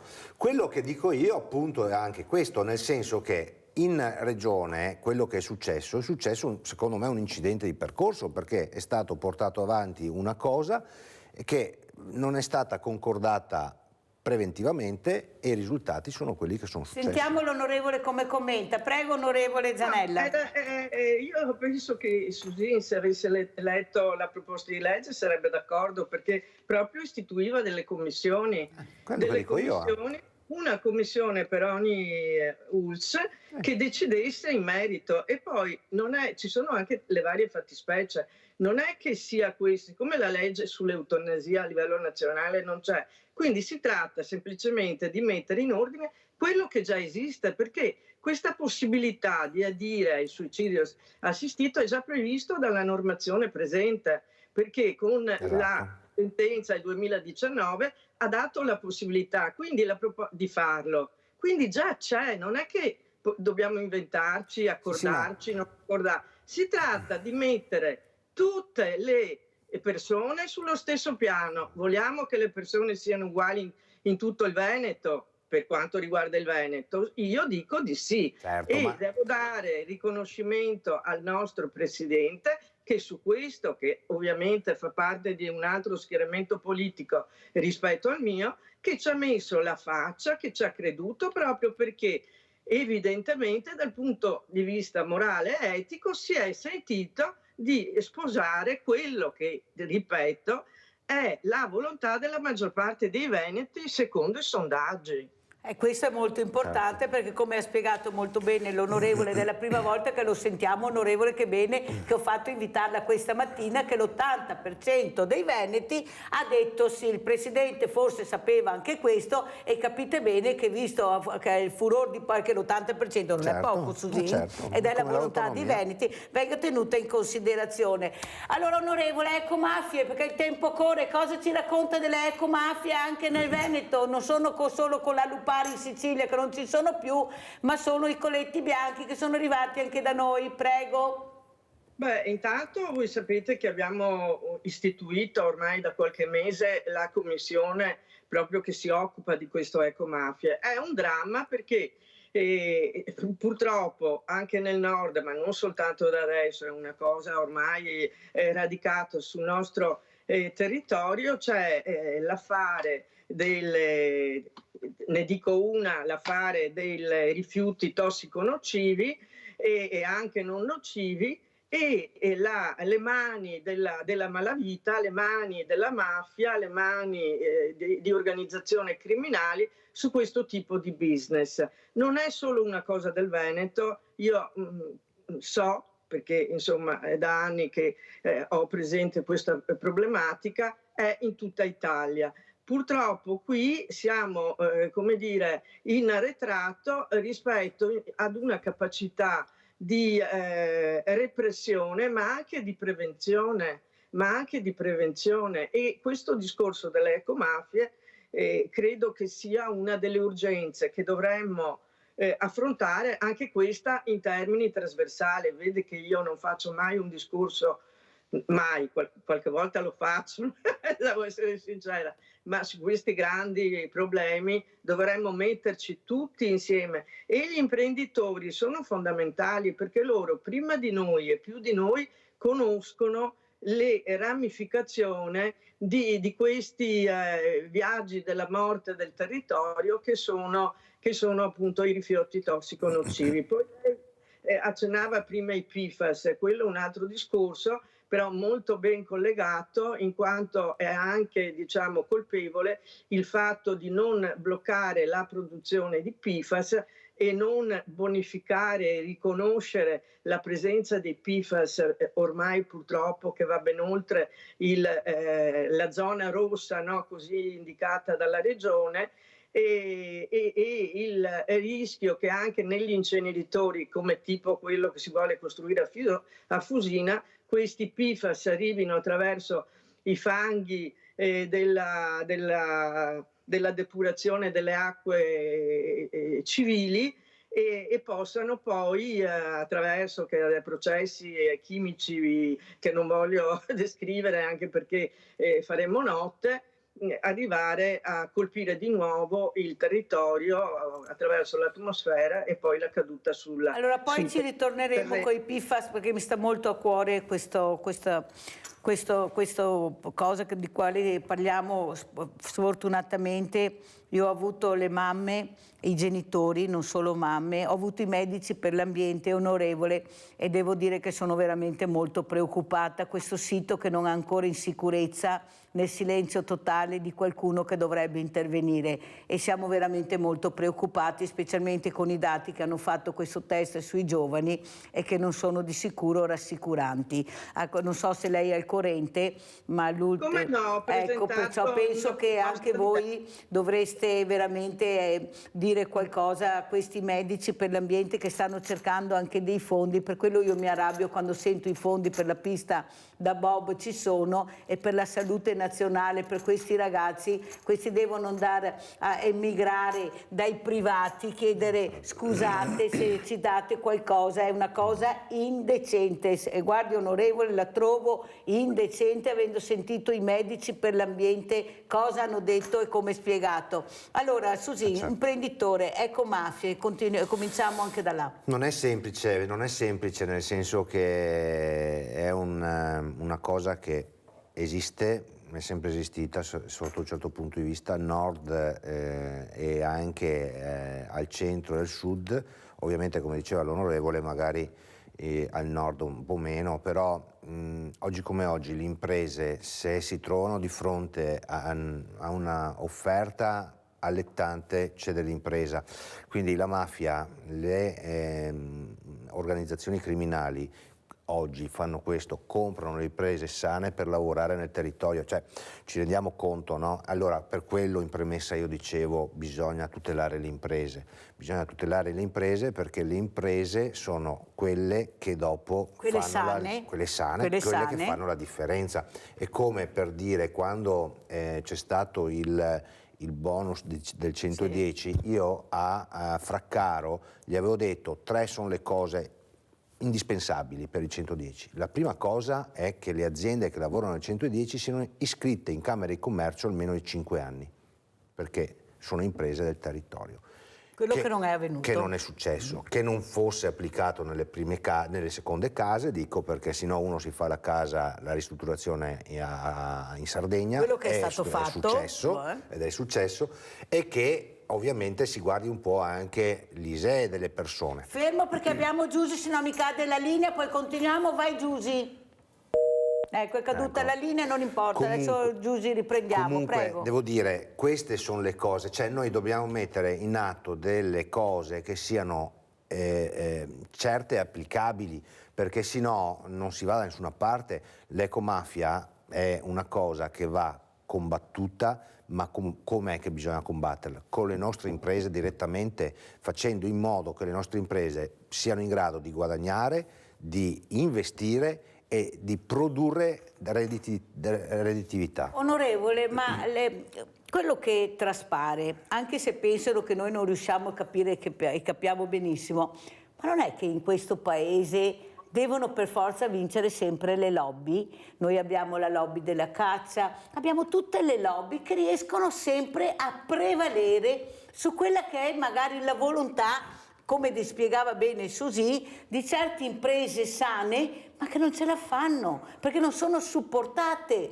non riescono a stare a galla, perché non gliel'ha insegnato mica nessuno, Le associazioni di categoria, Susi, quando dovevano supportare, sono diventate dei commercialisti, questa è la verità, tanto è vero che i numeri sono calati enormemente, perché questo artigiano o questo piccolo imprenditore dice: ma cosa mi iscrivo a fare se non mi supportano? Onorevole, com'è la situazione? Guardi, è sempre le lobby che vincono?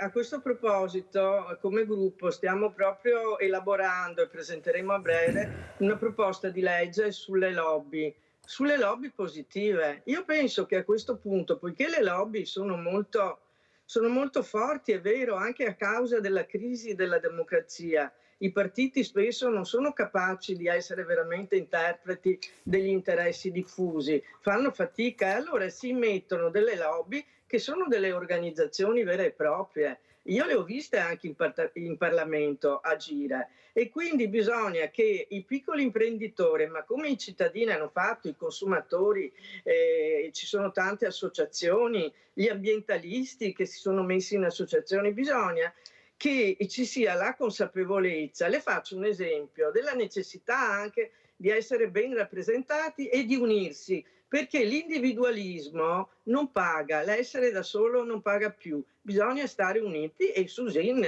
ne rappresenta anche questo orientamento. Ma io mi ricordo, lo voglio ricordare qui, perché è stato un mio compagno di classe al liceo qui a Mestre, Giuseppe Bortolussi. Ve lo ricordate? Sì. È stato anche in regione, eccetera.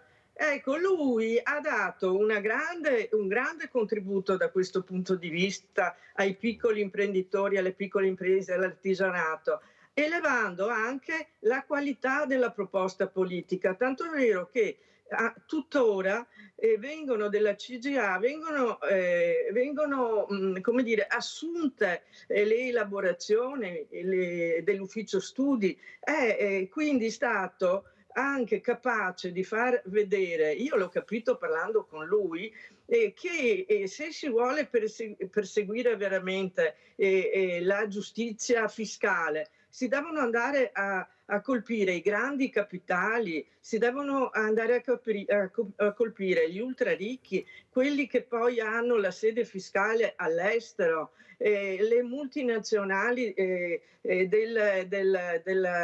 di internet, no? Quelle tipo Google, certo. Ecco, quelli sono che pagano niente. Io veramente sento un senso di ribellione interna e credo che anche la cittadinanza senta una sorta di impotenza quando poi si vede che questi possono andare sulla Luna, fanno di tutto, fanno cose assolutamente inutili, eccetera. No, hanno quintuplicato il loro valore aggiunto che è la grana, quintuplicato. Insomma, è un discorso, scusi onorevole, sentiamo anche Susi. È un discorso che bisogna tenere in considerazione, perché è chiaro che è più semplice colpire la PMI, la piccola media impresa, perché la trovi subito là pronta nel territorio, suoni il campanello, entri, richiedi tutta la documentazione. Ma quella è una minima parte dell'evasione, del sommerso che abbiamo nel nostro paese. Noi, secondo me, dobbiamo perseguire chi fa elusione fiscale, che porta milioni fuori dall'Italia, che paga, come diceva l'onorevole, il 3% di tasse all'Italia. Queste sono le cose che dovremmo fare e in questa direzione mi sembra che questo governo stia lavorando. Perché? Perché ha capito che non si può fare diversamente, dobbiamo andare a colpire dove c'è tanto denaro portato fuori dall'Italia, perché le tasse che noi paghiamo in Italia ci servono, come dicevamo prima, per la sanità, magari se evitiamo di usarli per le piste da bob è meglio, però devo dire che questo è quello che dobbiamo fare noi per fare andare avanti l'Italia in modo diverso. Ma scusa Susi, ma se il CIO dice di no, abbiamo sentito il comitato di Cortina che è formato da famiglie che vivono a Cortina, ma la pista non è solo di Cortina perché è pagata da tutti quanti. Cioè questi se ne fregano quando sono al potere. Loro hanno il potere della cittadinanza, degli italiani, non gliene può fregare di meno. Perché qui ci sono delle lobby talmente potenti, ma talmente potenti, che sono riuscite perfino all'ultimo momento a presentare, come ha spiegato molto bene l'onorevole, all'ultimo secondo è arrivato questa grandissima, perché una forte non è una piccola, che si è presentata. Allora capisce che noi siamo con le spalle al muro, Susi, che non abbiamo voce. Noi dobbiamo fare sempre i conti con la coperta corta e non c'è dubbio, io non sono il sindaco di Cortina che ha detto che naso è corta, mi dispiace, lui ha detto non c'è problema. È di parte, quindi purtroppo in questo caso Onorevole, come commenta? Corriamo perché purtroppo il tempo è tiranno, prego. No, io guardi con la pista di bob sono molto di parte, c'è poco da fare, non andava fatta, sarà uno spreco, non so neanche se arriveranno a farla in tempo e poi sarà abbandonata perché non credo che i cittadini di Cortina riusciranno ad avere i soldi per poterla manutenere. Manutenere per cosa? Bisogna poi, se uno si vuole iscrivere al club dei bobbisti, pagare almeno 10.000 euro al mese per mantenersi quel po' di struttura, capisce? Quindi quei soldi sono buttati via. E dicono si può, certo rispetto ai miliardi di spesa pubblica, però si poteva evitare, si deve evitare, non solo per un discorso di spesa, anche perché verranno buttati giù decine di migliaia di alberi e Cortina non ha bisogno di essere ulteriormente aggredita dalla speculazione, dall'edilizia e dall'occupazione del suolo. C'è anche questo aspetto. Noi dobbiamo avere un'altra idea di montagna, salvaguardare quello che c'è. Ci sarà il cambiamento climatico, probabilmente non si potrà più sciare al di sotto di una certa quota e quindi anche le politiche che riguardano il turismo in montagna devono completamente modificarsi. Sentiamo Susi che voleva intervenire. No, io volevo soltanto dire che appunto riprendendo la coperta corta, quei soldi là secondo me andrebbero investiti nella sanità.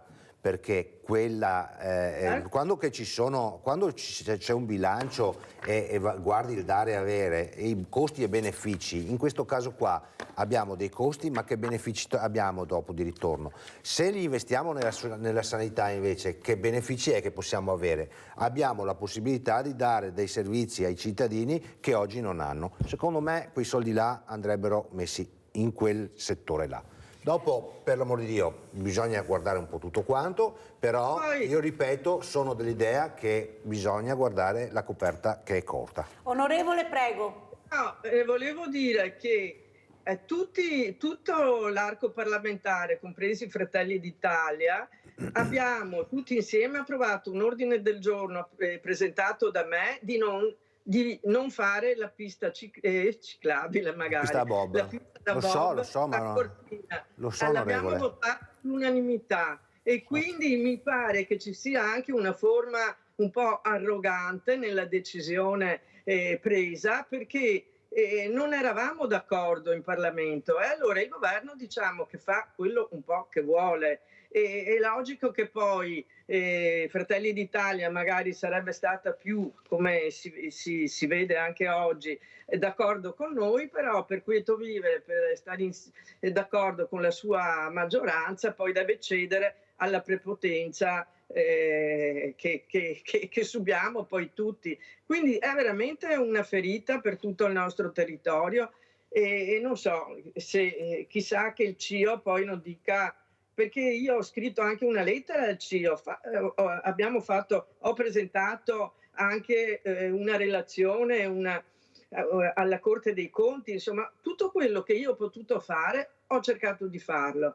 Dopo ad un certo momento mi tocca arrendermi, però finché ho voce io dirò che questa è una grande ingiustizia. Allora onorevole, torniamo invece ai PFAS, ecco che mi preoccupa molto, a questi dati che hanno dato i medici per l'ambiente ospiti a Sveglia Veneti. Sono molto preoccupata anche perché stanno cercando ancora ulteriori fondi per studiare, perché non è un tema da poco, però fanno una fatica enorme. Ma come si fa a far fatica a trovare fondi su un tema che riguarda tutta l'Italia? Perché non ne abbiamo solo noi, abbiamo avuto anche le mamme di Taranto, perciò, e non riguarda solo l'Italia ma l'Europa, ma io vivo in Italia, voglio sapere come si comporta il governo in questo. Prego onorevole. Innanzitutto gli studi, le analisi sul territorio, le indagini epidemiologiche dovrebbero essere in capo al pubblico. I medici per l'ambiente stanno supplendo ad una carenza del pubblico. Io so perché anche qua nel nostro territorio veneziano sono state fatte delle indagini sulla diossina e l'hanno fatto a loro carico. Io sono veramente indignata da questo punto di vista, perché i medici per l'ambiente sono un'associazione di cittadini privata, però sono le istituzioni che hanno l'obbligo per legge. Sa quante interrogazioni ho fatto io su questi temi, gliele manderò un giorno. E il Ministero per la Salute si impegna in questo senso, dovrebbe portarle avanti, ma già a partire dai dati che ci sono dovrebbero intervenire. Prima diceva dei giovani che hanno assunto per anni e anni e accumulato nel proprio corpo il PFAS. Sa per esempio che ci sono degli studi effettuati, molto, molto ben fatti e molto precisi anche dall'Università di Padova, senza citare tutta la letteratura ormai degli Stati Uniti d'America, dove sono stati estromessi dalla produzione i PFAS, no? Che per esempio dicono quanto proprio gli uomini, soprattutto gli uomini di sesso maschile, no? Siano colpiti per esempio nella fertilità dalla presenza di Sì, l'hanno detto qui, onorevole, hanno dato anche i dati e per quello vogliono continuare, perché sono molto preoccupati, vogliono capire. Ecco, cerchi di scuotere anche a Roma, visto che avete un'aria più calda di qua, che qualcuno si intiepidisca un po' di più, ecco, perché è troppo tiepido con questi fondi. È tornata Giusy, vai Giusy. Ciao Mirella, buongiorno ai tuoi ospiti. E ora Mirella, con queste bustarelle siamo sempre qua perché ne finire mai di esistere le bustarelle, perché a Trani in Puglia ho visto che hanno messo la telecamera nascosta a un medico che intascava bustarelle per far saltare le liste d'attesa. Qua quando che una prenota una lista d'attesa, logico, ma che succede queste robe qua? Perché bisogna che te che dai schei? No qua.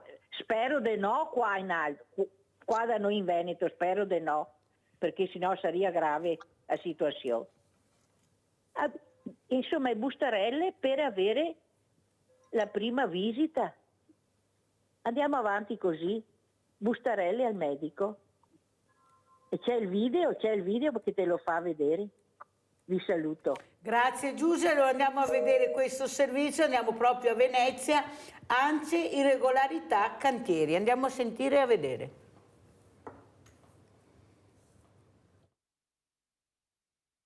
Noi vogliamo lanciare questo segnale che non tutti siamo uguali, non tutte le imprese di costruzioni sono irregolari. Noi collaboriamo già col nucleo di ispettorato del lavoro dei Carabinieri, con i quali abbiamo anche dei corsi di formazione anche per loro attraverso i nostri enti. All'indomani dei numeri diffusi dal nucleo ispettorato del lavoro dei Carabinieri di Venezia, che vedono nel 2023 oltre l'80% dei cantieri edili ispezionati in provincia con irregolarità, il presidente dei costruttori veneziani evidenzia alcuni aspetti. L'impegno dell'Associazione dei Costruttori è certificato dal fatto che il nostro ente ha effettuato nel 2023 oltre 500 controlli nei cantieri delle nostre imprese, ha formato oltre 2.500 dipendenti con circa 400 corsi di vario genere. Questo proprio per dimostrare l'impegno e l'attenzione massima alla sicurezza, alla formazione e alla regolarità anche contributiva, mi permetto di dire, dei nostri dipendenti, perché ne va delle nostre aziende, del nostro nome e della qualità dei lavori.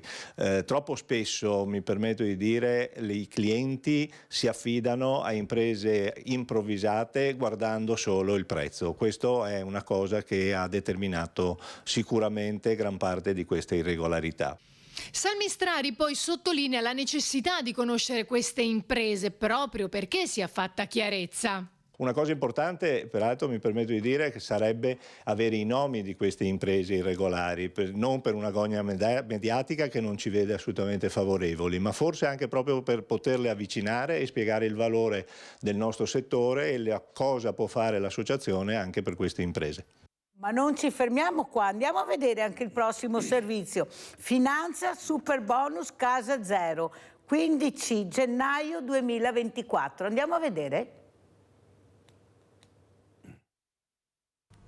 Profitti illeciti derivati da truffa aggravata ai danni dello Stato per oltre 18 milioni di euro, 3 i denunciati per dichiarazione infedele. È l'ultimo sviluppo delle indagini che da mesi la Guardia di Finanza di Treviso sta portando avanti sulle truffe al super bonus 110% che hanno coinvolto il consorzio Casa Zero. Ora le fiamme gialle hanno concluso la verifica fiscale nei confronti di un ente coinvolto nella frode, scoprendo che per l'anno d'imposta 2021 non erano stati dichiarati ricavi per oltre 18 milioni.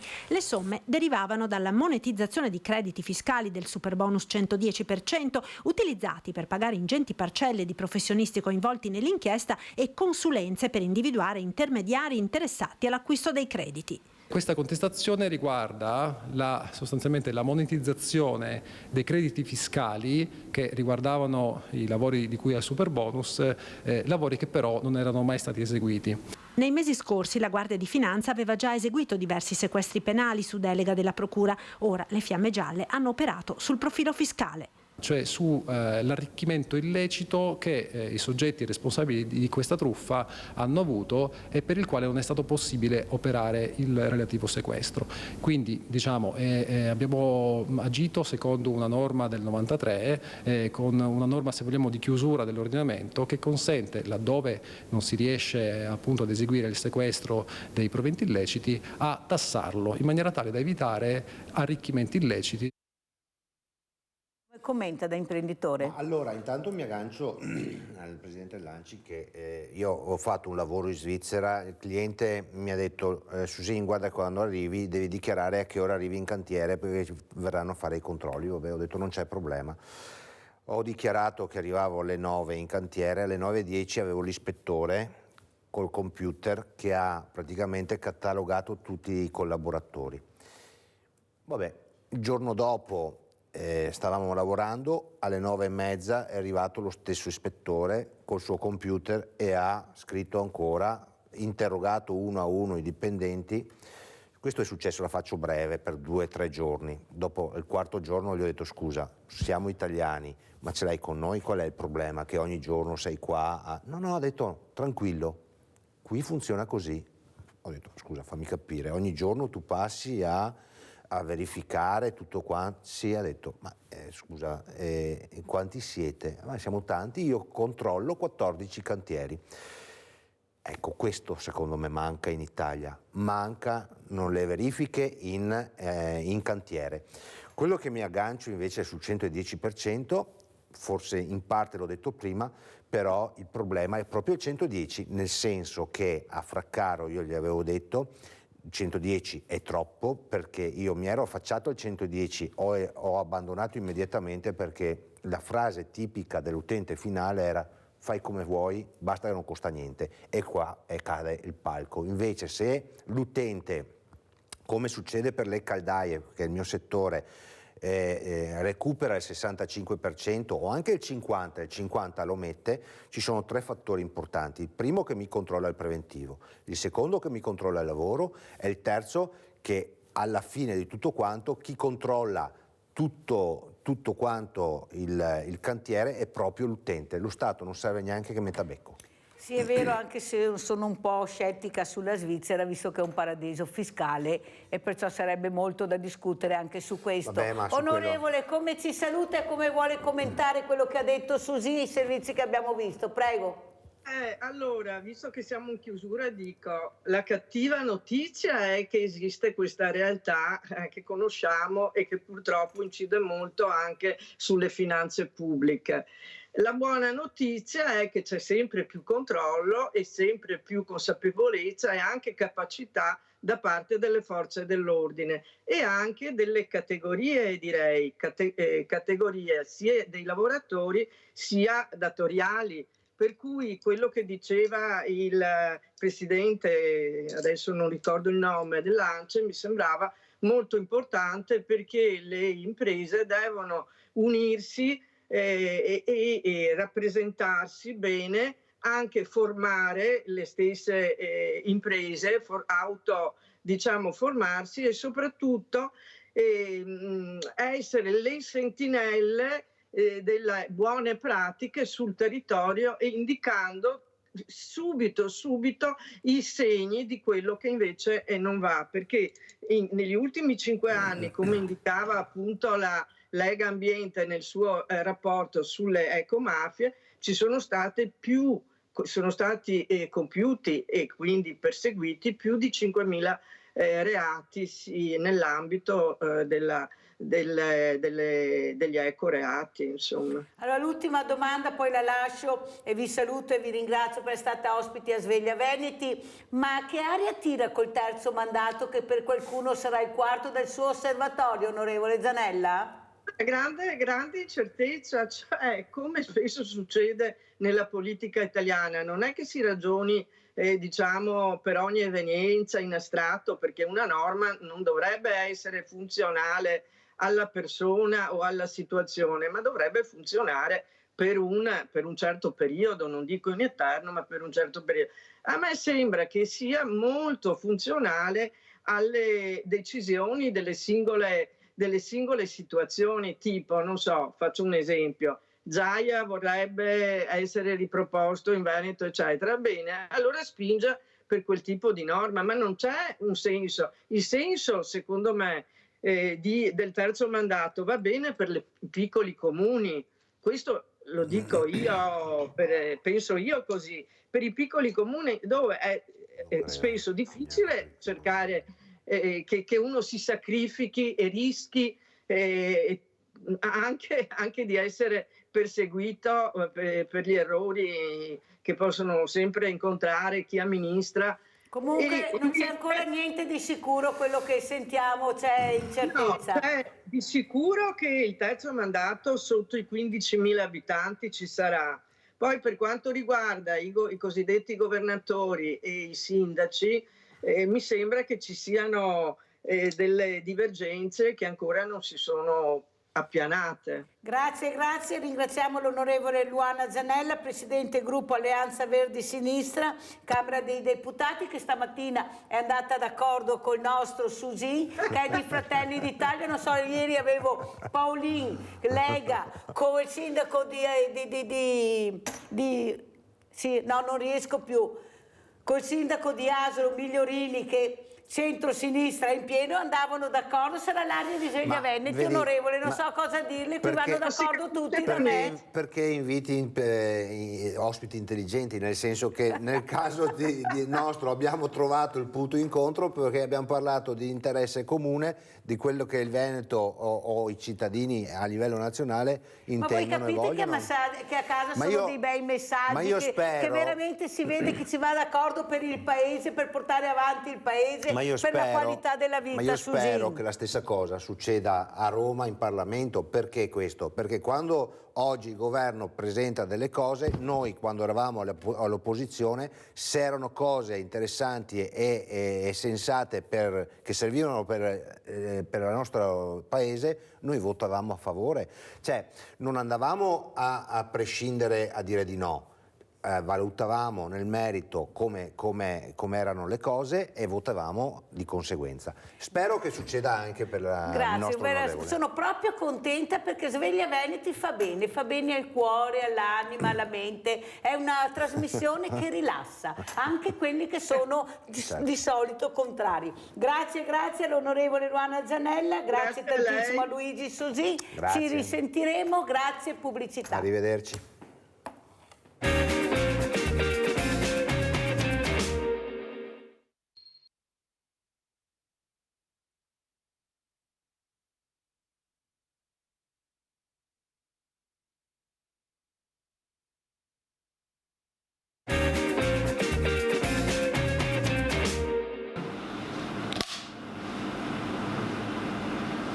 Ti voglio bene!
Allora, abbiamo visto questo video che ci ha portato e presento gli ospiti. Luciano, so che sei in linea, aspetta un momento che presento gli ospiti, se no non ce la faccio. Abbiamo in presenza Massimo Libero Micheletto, regista e docente. Avete visto Pierre Nere, ma saluto anche Massimo Vettoretti collegato con noi, presidente Unione Italiana dei Ciechi e degli Ipovedenti. Grazie anche a Massimo Vettoretti di essere qui. Allora, diamo la parola a Luciano, poi andiamo con gli ospiti. Vai Luciano!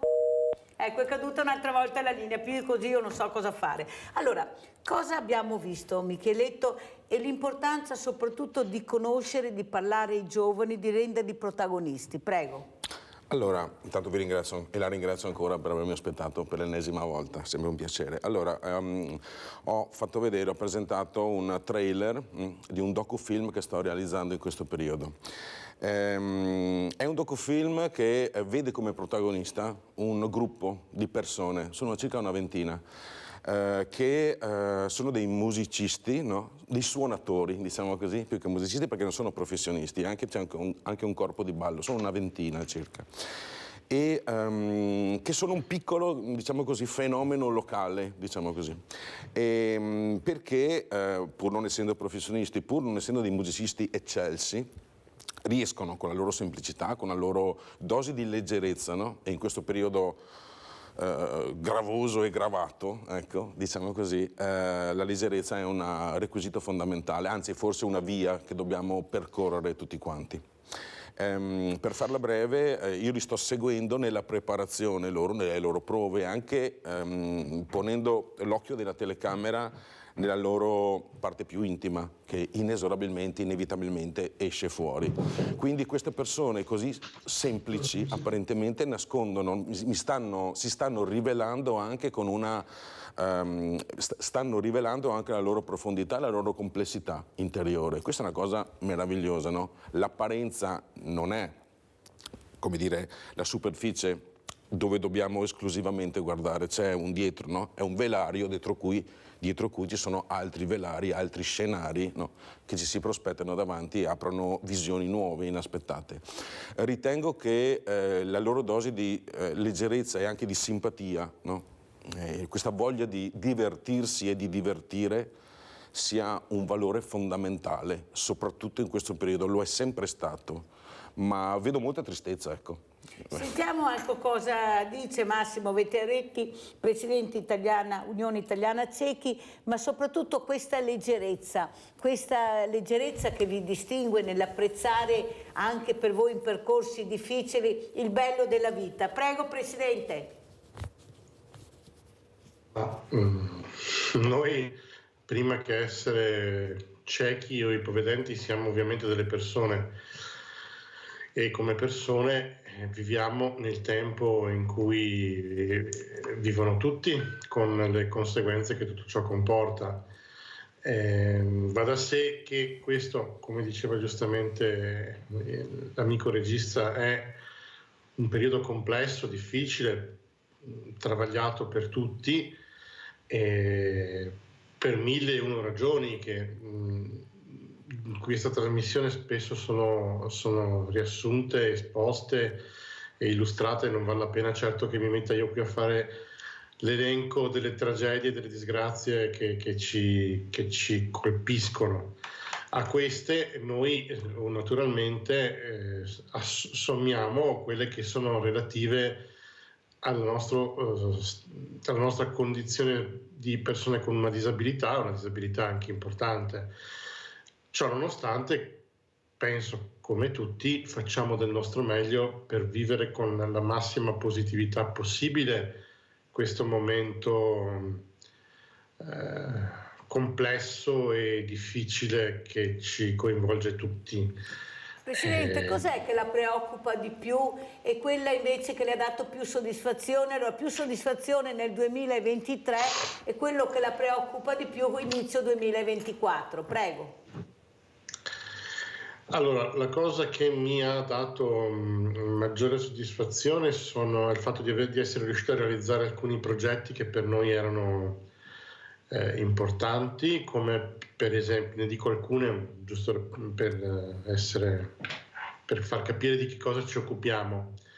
dei corsi di orientamento e mobilità. Che cosa vuol dire? Vuol dire che quando uno diventa cieco o come cieco inizia ad esplorare il mondo, non è che lo fa, non è così semplice, ecco. Voi vedete spesso le persone cieche con un bastone bianco, ma non è che il bastone bianco ci nasce attaccato alla mano. Il bastone bianco bisogna imparare ad utilizzarlo, e quindi noi facciamo dei corsi per insegnare alle persone come andare in giro con la massima sicurezza possibile utilizzando il cane guida o il bastone bianco o altri ausili. Abbiamo realizzato un servizio di supporto psicologico che mi ha dato grande soddisfazione, perché le persone che perdono la vista, soprattutto, e i loro familiari, hanno bisogno di un supporto che li aiuti a fare pace con questa nuova condizione, e anche i familiari, i genitori che ricevono nella loro vita il dono di un bambino, ma poi scoprono che questo bambino avrà delle difficoltà importanti, hanno bisogno di essere supportati in questo.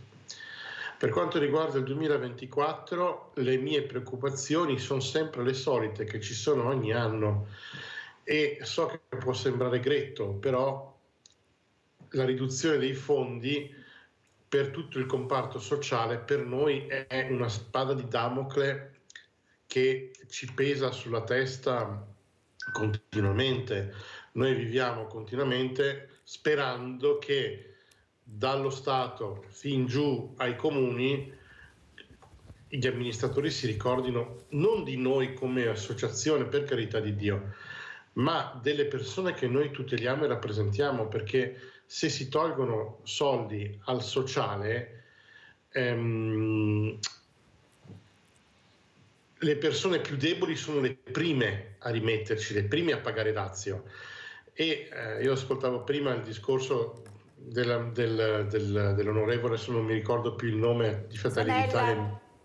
No, l'altro, Zanella, non l'altro. L'onorevole Luana Zanella avevamo come onorevoli questa mattina, e poi avevamo il sindaco Presti, avevamo Susin di Fratelli d'Italia, l'imprenditore. Chiedo scusa, proprio Susin, parlavo di Susin. Sì, chiedo scusa, mi sono confuso.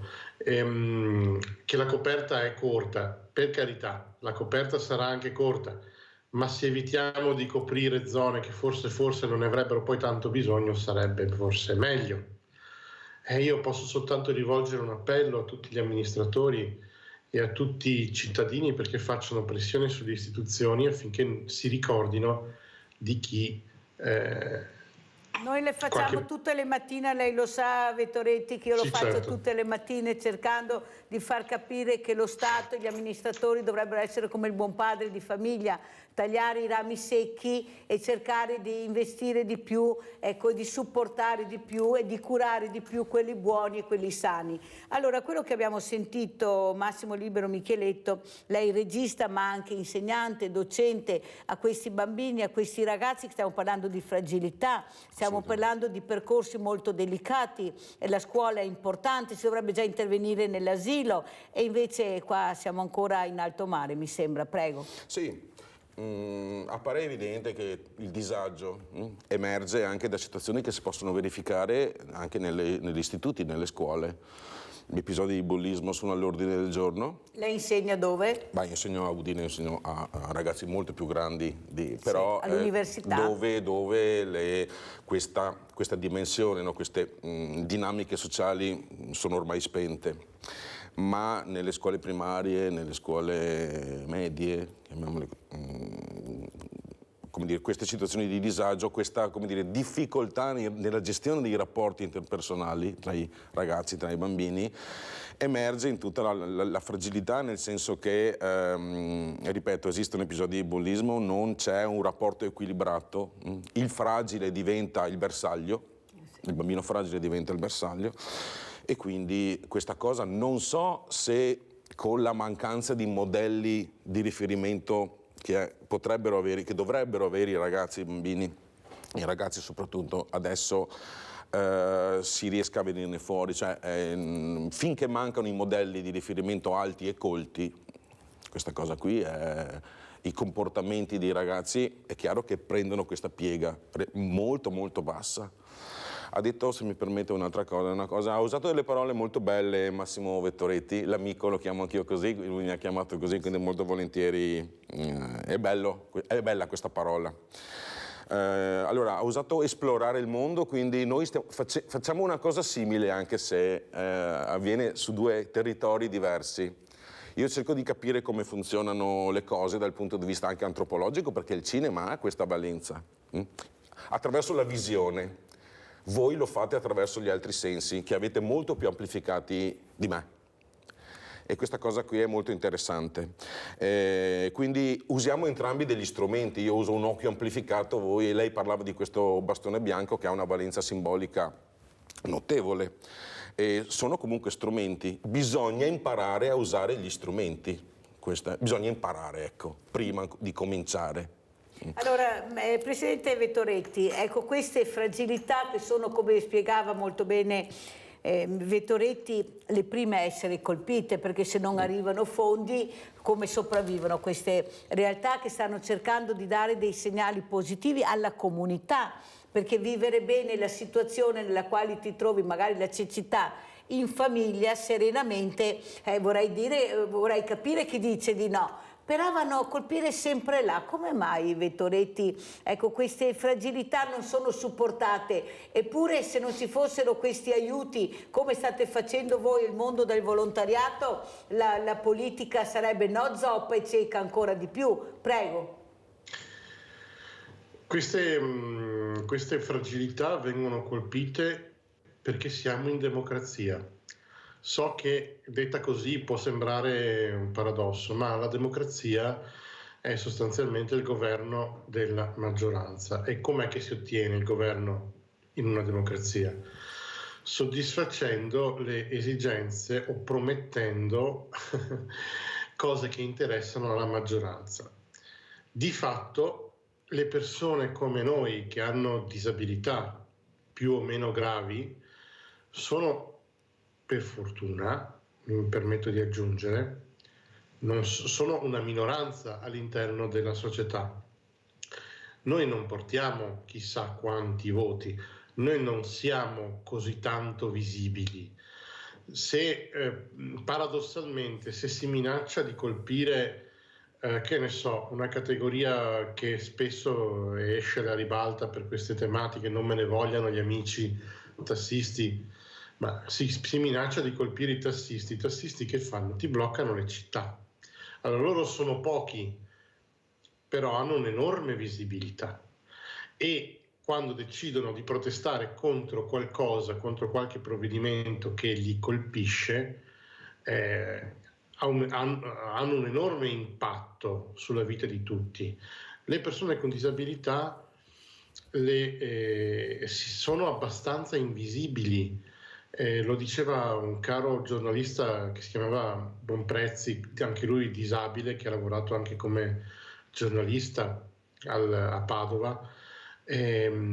Noi siamo invisibili perché le nostre difficoltà sono proprio quelle di uscire da casa, di farci vedere, di partecipare alla vita sociale del paese, perché il mondo non è a misura delle persone con disabilità.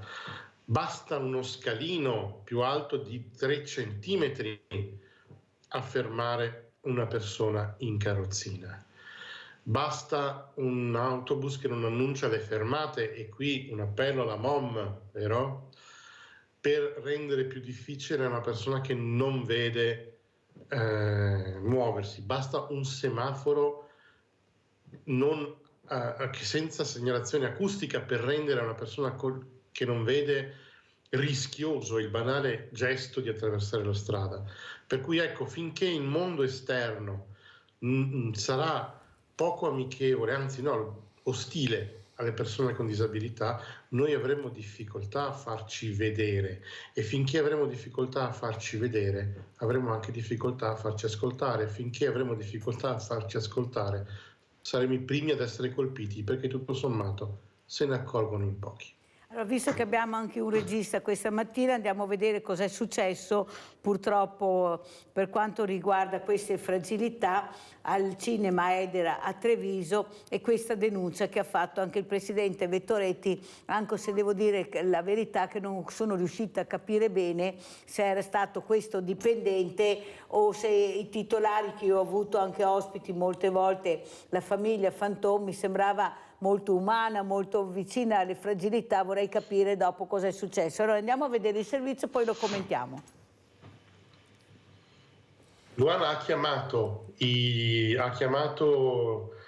carabinieri che l'hanno invitata ad andare a sporgere denuncia, ma questo non ha risolto il problema. Luana dal cinema è rimasta fuori e non c'è stato modo di farla entrare. E questo è l'epilogo di quella che sarebbe dovuta essere una normale serata al cinema per Luana, persona non vedente, che proprio in occasione della giornata internazionale per i diritti delle persone disabili domenica scorsa ha visto chiudersi le porte del Cinema Edera per lei e il suo cane guida Tyson. Quando è arrivata alla biglietteria non c'è stato modo di far capire al gestore o comunque chi era in quel momento al botteghino che Tyson aveva ogni diritto di entrare come accompagnatore di Luana.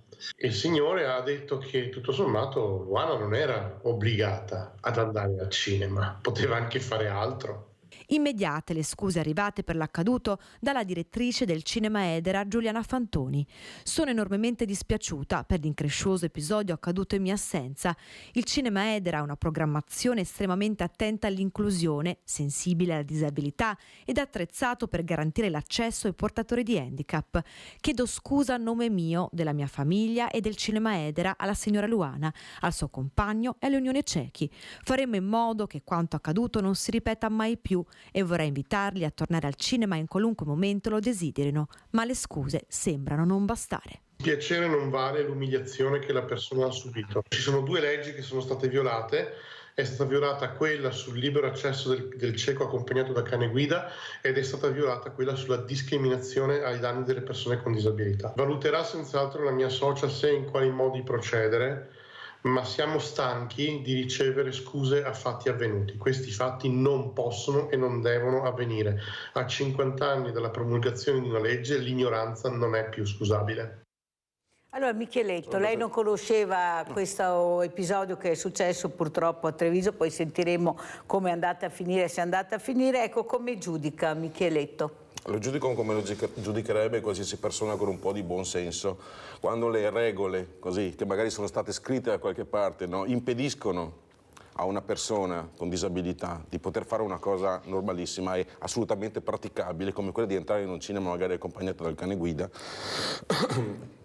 credo siamo arrivati a un territorio in cui, ripeto, l'umanità si sta un pochino perdendo. Sono perfettamente d'accordo, le scuse a posteriori non hanno alcun significato, non servono a nulla e sono stati violati due diritti fondamentali, non solo per quanto riguarda le persone con disabilità, ma in senso generale per tutte le persone.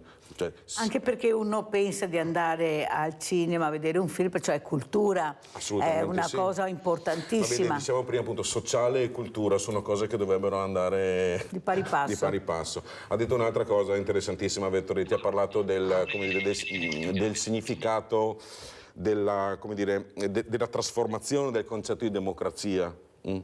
Finché appunto la democrazia adesso viene intesa come il potere del popolo, invece dovrebbe essere intesa come il potere al popolo, cioè un potere a servizio del popolo. Certo, molto chiaro.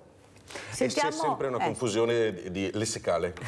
Sentiamo Vettoretti. Allora Vettoretti, come commenta a distanza di tempo anche le parole di Micheletto e come è andata a finire? So che la famiglia Fantoni si è molto scusata, specialmente Giuliana, prego. Ma allora vede, io posso sembrare duro e intransigente e magari è così, però vede, quando si dice di no a un cane guida non è che si dice di no al cane, si dice di no alla persona che quel cane accompagna. Allora, se a nessuno di noi verrebbe in mente di dire di non entrare al cinema a un gay, per esempio, o a una persona di colore, mi auguro. A nessuno di noi verrebbe in mente una cosa del genere, e se mai succedesse sarebbe un cataclisma a livello mediatico, non sarebbe tollerato né tollerabile. Il fatto che sia stato detto di no a una persona con cane guida vuol dire che è stato detto di no a quella persona che è stata umiliata. Allora, tutte le scuse del mondo, per carità di Dio, io posso anche accettare le scuse, non è questo il problema. Sono anche convinto della sincerità delle scuse che sono state porte dalla titolare del cinema. Io non ho motivo di dubitare, ma, e lo dico con grande serenità, impedire a una persona cieca accompagnata da un cane guida di entrare al cinema è semplicemente una violazione dei diritti umani di base, non una violazione dei diritti della persona cieca, ma una violazione dei diritti umani. So che può sembrare esagerato, ma dobbiamo riappropriarci di questo lessico. Vittoretti, tra parentesi, perché purtroppo devo correre, poi voglio sentire anche Massimo Libero Micheletto, ma non è che culturalmente non siamo ancora pronti ad accogliere, ad abbracciare le fragilità? Lei lo sa quanta fatica sto facendo anch'io con Villa Margherita Inclusiva. Certo. Lei sa benissimo che conosco la situazione anche sua per cercare di fare delle cose importanti, e invece qualcuno vuole solo la visibilità, e sto parlando anche di amministratori, senza pensare invece che non è la sua visibilità, ma è quella che spiegava molto bene Massimo Vettoretti. Allora Micheletto, qui ci scontriamo veramente, culturalmente non ci siamo proprio, politicamente non ci siamo proprio, perché prima c'è la mia visibilità e dopo quello che tu mi proponi. Se ho visibilità te lo faccio fare, me la prendo tutta io, così faccio bella figura, ecco, sfruttando, strumentalizzando le fragilità. Sì. Cosa dice? È l'uso della politica in termini di spettacolarizzazione. Esatto. Questo è, semplicemente.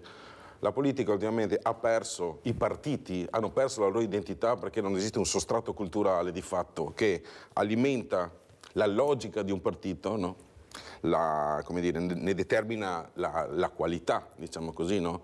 Ogni espressione partitica, adesso sono termini desueti, ma dovrebbe affondare le radici in un sostrato culturale, sociale, storico che appunto ha costituito le basi fondative di quel movimento. Quindi c'è un pensiero di un certo tipo, adesso c'è un pragmatismo di maniera, diciamo così, rispetto al quale tutti i politici sembrano d'accordo, no? Nel risolvere concretamente un problema pratico. Di fatto si comportano così. Poi la soluzione effettiva nella maggior parte dei casi non avviene, non succede nulla, e quindi c'è questo, come dire, andare d'accordo, però è un'espressione di, lo ripeto, di maniera. La vedo così. Manca anche in questo caso, ripeto, ossessivamente, mancano i modelli di riferimento. Però potrebbe essere anche di auspicio per vedere anche dei film che trattano le fragilità. Io devo essere sincera, ne vedo veramente molto pochi rispetto alle fragilità che abbiamo, oppure non ce li fanno vedere, non so, ma io ne vedo veramente pochi che trattano l'argomento, e questo potrebbe essere un argomento culturale molto importante anche per i giovani e non solo. Cosa dice Vettoretti?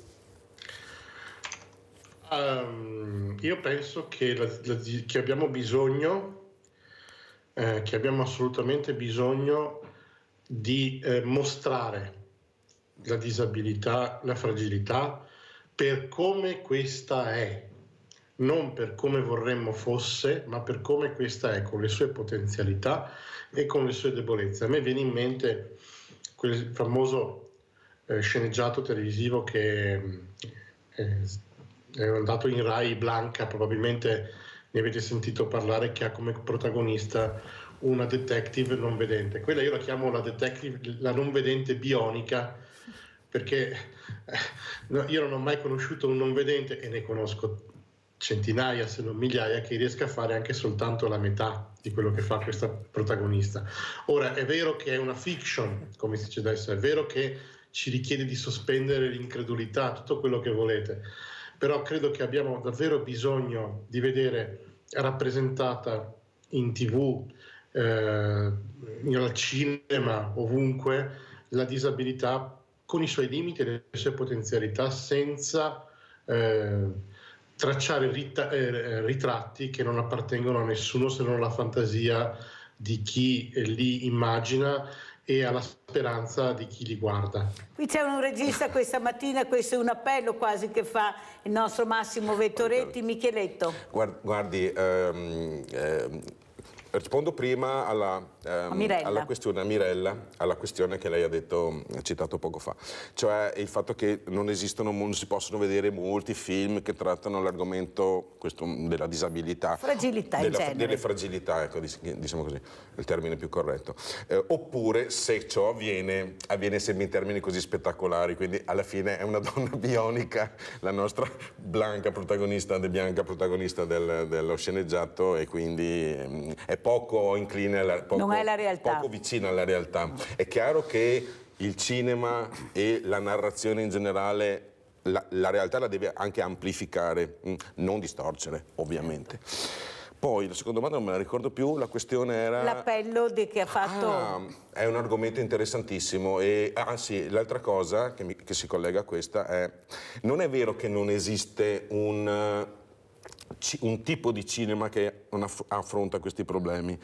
C'è, perché esiste un cinema indipendente in Italia, okay, che non gode di sovvenzionamenti statali, ma si basa soltanto sul lavoro, sul volontariato, sul recupero attraverso magari piattaforme di crowdfunding, no? Di recupero di micro fondi che riescono a rendere possibile una produzione di questo tipo. Esistono molti festival, ce n'è uno a Roma, esiste a Benevento un festival internazionale, il Social Film Festival per esempio, a cui partecipano tutte quante queste produzioni. Questo tipo ne avessimo visto uno, Vettoretti, però in TV è assolutamente difficile proporre cose di questo genere, perché sono poco spendibili, diciamo così, sul piano non catturano l'attenzione del telespettatore. Ci vuole la sensibilità dello spettatore. Lo spettatore adesso è incolto generalmente, ha fretta, vuole tutto spiegato in maniera lampante, evidente, non ha voglia di pensare. No? Un ritmo troppo lento non riguarda quelli che seguono però Sveglia Veneti, allora devo dire la verità, che sono molto attenti. Presidente Vettoretti, come commenta? Prego. Microfono. No, si era disattivato per conto suo. Allora, io penso che se vogliono fare davvero delle scuse fattive, una cosa che potrebbero fare i titolari del cinema Edera, per esempio, è organizzare un ciclo di visione di questi film, che sarebbero importanti per la cittadinanza e che avrebbero un significato reale che supera quello delle scuse a parole. Dopodiché noi rimaniamo sempre disponibili a qualunque tipo di collaborazione con chiunque, questo è evidente, e speriamo di riuscire a costruire tutti insieme una cultura dell'inclusione e dell'integrazione. Senta, Presidente Vettoretti, visto che che è ospite questa mattina, vorrei capire anche questa sanità che riguarda le fragilità, queste liste d'attesa. Ecco, lei soffre, ma dobbiamo parlarne perché è un argomento veramente che ci sta molto a cuore. Com'è la situazione dal vostro osservatorio? Cosa vuole che le dica? Non so, quello che vede, quello che sente. Noi abbiamo la sanità migliore d'Italia e se non ci crede chieda al dottor Zaia, è evidente, no? Noi abbiamo la sanità migliore, certo, per un intervento di cataratta a Treviso si può arrivare ad aspettare anche più di un anno, ma questo non è rilevante. Abbiamo una sanità di prossimità che non esiste praticamente più, abbiamo i medici di base che sono oberati al punto di non riuscire quasi più a visitare i pazienti. Abbiamo liste d'attesa che sembrano più corte soltanto perché ci siamo inventati le liste di galleggiamento, per cui le persone non vengono messe nella lista d'attesa finché non si libera un posto compatibile con le impegnative che hanno, quindi sembra che aspettino di meno, ma in realtà aspettano mesi. La medicina preventiva è in grande affanno e di tutto questo noi ci accorgiamo anche come associazione. Però, ribadisco, noi abbiamo la sanità migliore d'Italia, mio Dio ci scampi da quella peggiore, perché altrimenti veramente c'è da piangere. Anche perché qualcuno vuole ricandidarsi, i presidenti di regione sono tutti d'accordo per ricandidarsi, per fare il terzo o il quarto mandato, e poi saranno i cittadini che decideranno cosa fare, visto che loro puntano molto al voto dei cittadini per riuscire a rimanere nelle poltrone. Ecco, queste trasmissioni servono. Prego, Vettoretti. Io non ho niente contro Zaia né contro nessun altro. In questa veste non è questo il mio compito, questo deve essere chiaro. Però io devo dire quello che vedo. E quello che vedo è questo, cioè un sociale che è gravemente in affanno, gravemente in debito d'ossigeno. E questo lo direi anche se non ci fosse Zaia, ci fosse qualcun altro. Questo deve essere assolutamente chiaro. Certo, è il sistema che lei sta criticando e cercando di combattere con dei numeri che sono numeri e non sogni. Allora, un altro tema però anche quello di Massimo Libero Micheletto, perché da quello che ha raccontato e che ci ha detto non è che vada molto bene neanche per voi. Ecco, questi supporti che dovreste avere, perché portate cultura, è importante, è il sociale, trattate il sociale, trattate la cultura è arte. Come mai? C'è qualcosa che non torna? Allora, non sono questi gli interessi dei governi? Perché parliamo dell'ultimo, ma neanche prima si era fatto tanto. Non vorrei aprire una parentesi su quella che è la gestione dei fondi per la cinematografia in Italia.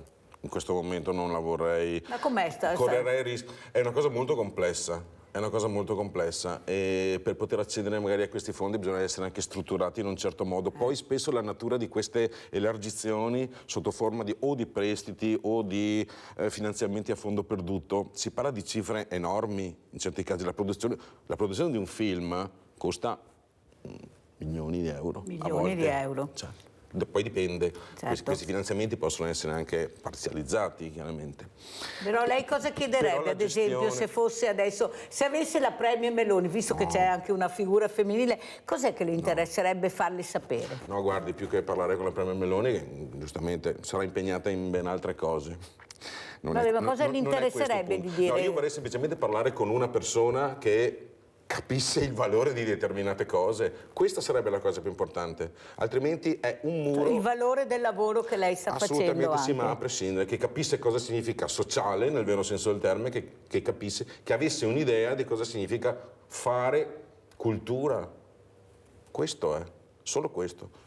Avere una persona che sia in grado di comprendere il reale significato. C'è un'incompetenza spesso. Ripeto, poi la gestione di determinati fondi è assolutamente di natura discrezionale, quindi non c'è che c'è un concorso, ok? Sapete che ci sono delle convenzioni dove pagano anche 500.000 euro all'anno?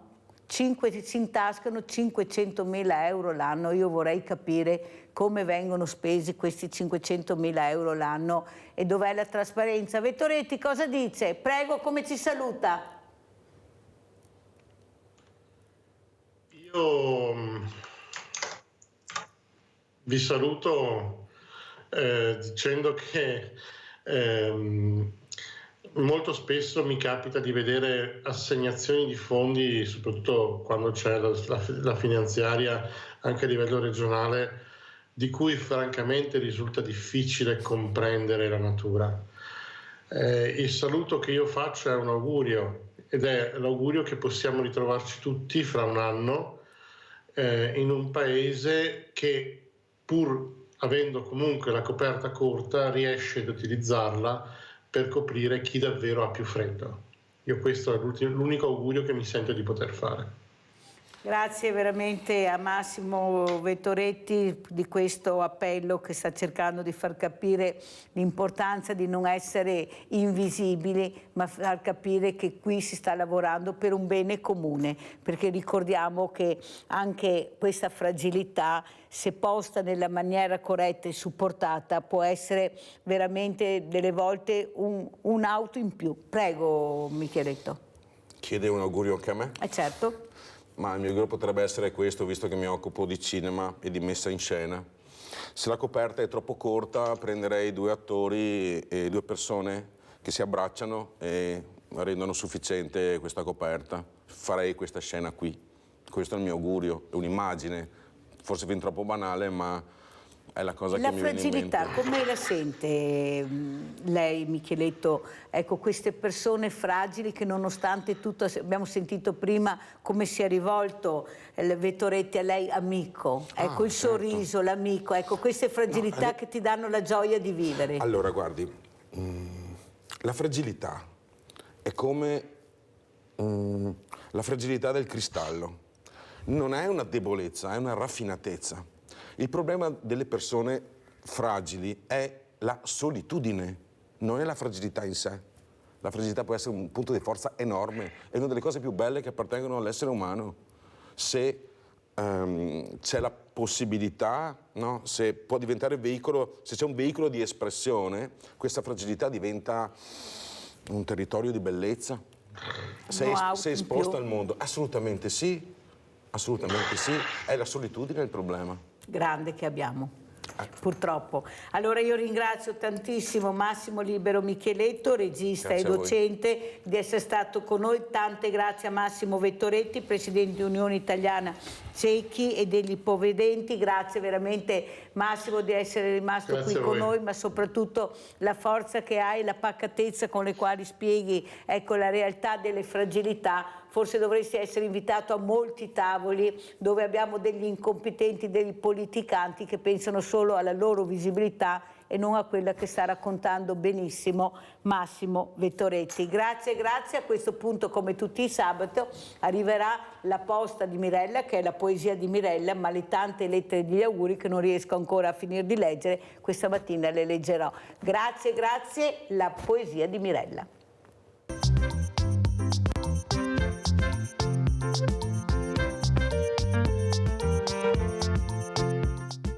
Dopo aver sentito tanti ospiti anche questo sabato è giunto veramente il momento della posta di Mirella. Allora io inizierei a leggere, anche per rispetto delle persone che hanno scritto, tutti i biglietti che sono arrivati a Natale che non riesco a finire perché la puntata dura 3 ore, però alla fine manca sempre qualcosa. Allora inizierei proprio a leggere un po' di biglietti perché è giusto, perché sono persone che hanno scritto, che vogliono fare come fate voi quando telefonate, sentire la loro voce. Allora, caro Babbo Natale, ringrazio la signora Mirella e i suoi volontari per avermi dato una mano tutto l'anno con la borsa della spesa. Auguro a tutti buone feste con un abbraccio forte e si firmano naturalmente, cari. Allora leggiamo questa. Oh, guardate che bel biglietto questo che mi ha messo. Siamo adulti e non crediamo più a Babbo Natale che passa una volta all'anno, ma per fortuna c'è il Banco Solidale che passa una volta alla settimana per dare un aiuto a chi non ce la fa arrivare a fine mese. Un grazie di cuore ai dirigenti, ai volontari, alle ditte donatrici del banco per l'impegno che sempre dimostrano nella loro missione. Un grosso abbraccio e auguro a tutti un felice Natale e buone feste. Che belli sti biglietti che sono.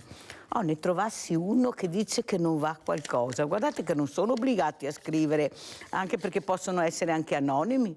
Loro scrivono, si firmano. Buon Natale. Nei momenti difficili della vita c'è qualcuno che ci dà una mano. Grazie infinite e buone feste. Capite cosa vuol dire Banco Solidale per qualcuno? Vi rendete conto? Un altro bel biglietto, vediamo questo. Caro Babbo Natale, voglio ringraziarti tanto per questo anno. Voglio ringraziare tutto lo staff dei Veneti schiacciati dalla crisi col Banco Solidale che ci aiuta tanto. Sono molto contenta. Cordiali saluti, buon Natale e buon anno. Sì. Vediamo questo. Vi auguro tanta felicità e serenità per voi e la vostra famiglia. Grazie mille per quello che fate. Sintetici ma molto significativi. Allora, leggiamo l'ultimo. Guardate che bello anche questo. Buongiorno, io sono del Burkina Faso e la mia famiglia teniamo a ringraziare la Mirella e i suoi collaboratori per tutto quello che fanno per noi. uno dei tanti esempi che mi hanno veramente toccato e mi hanno offerto delle medicine mercoledì scorso. Siamo in un periodo dove non possiamo permetterci di comprare medicine.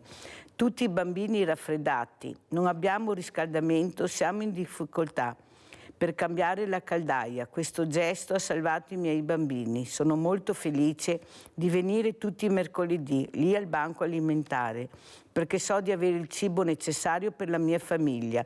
Tutti quelli che ci lavorano sono accoglienti, rispettosi, disponibili, sono semplicemente umani. Non so come ringraziarli. Prego per tutti loro, per la loro generosità. Grazie, grazie, ancora grazie, mille grazie. Avete capito? Avete capito come gira? Per tutti Rivasera! E visto che abbiamo parlato del fine vita, a forza di motivazione. Bisogna dargli un senso alla vita, cattare sempre voglia di lottare, anche se non poi sempre andare dritta, qualsiasi ostacolo si ha da superare. Non basta un carattere di ferro, gli voglia vicinanza delle persone, a motivazione fa l'uomo vero. Questi sono gli obiettivi che ognuno si pone. Par strano, ma se tocca il fondo, l'unica roba da fare è venirne fuori. E solo quando andiamo via da sto mondo vuol dire che si arriva a nostra ora. Ciao, buona domenica!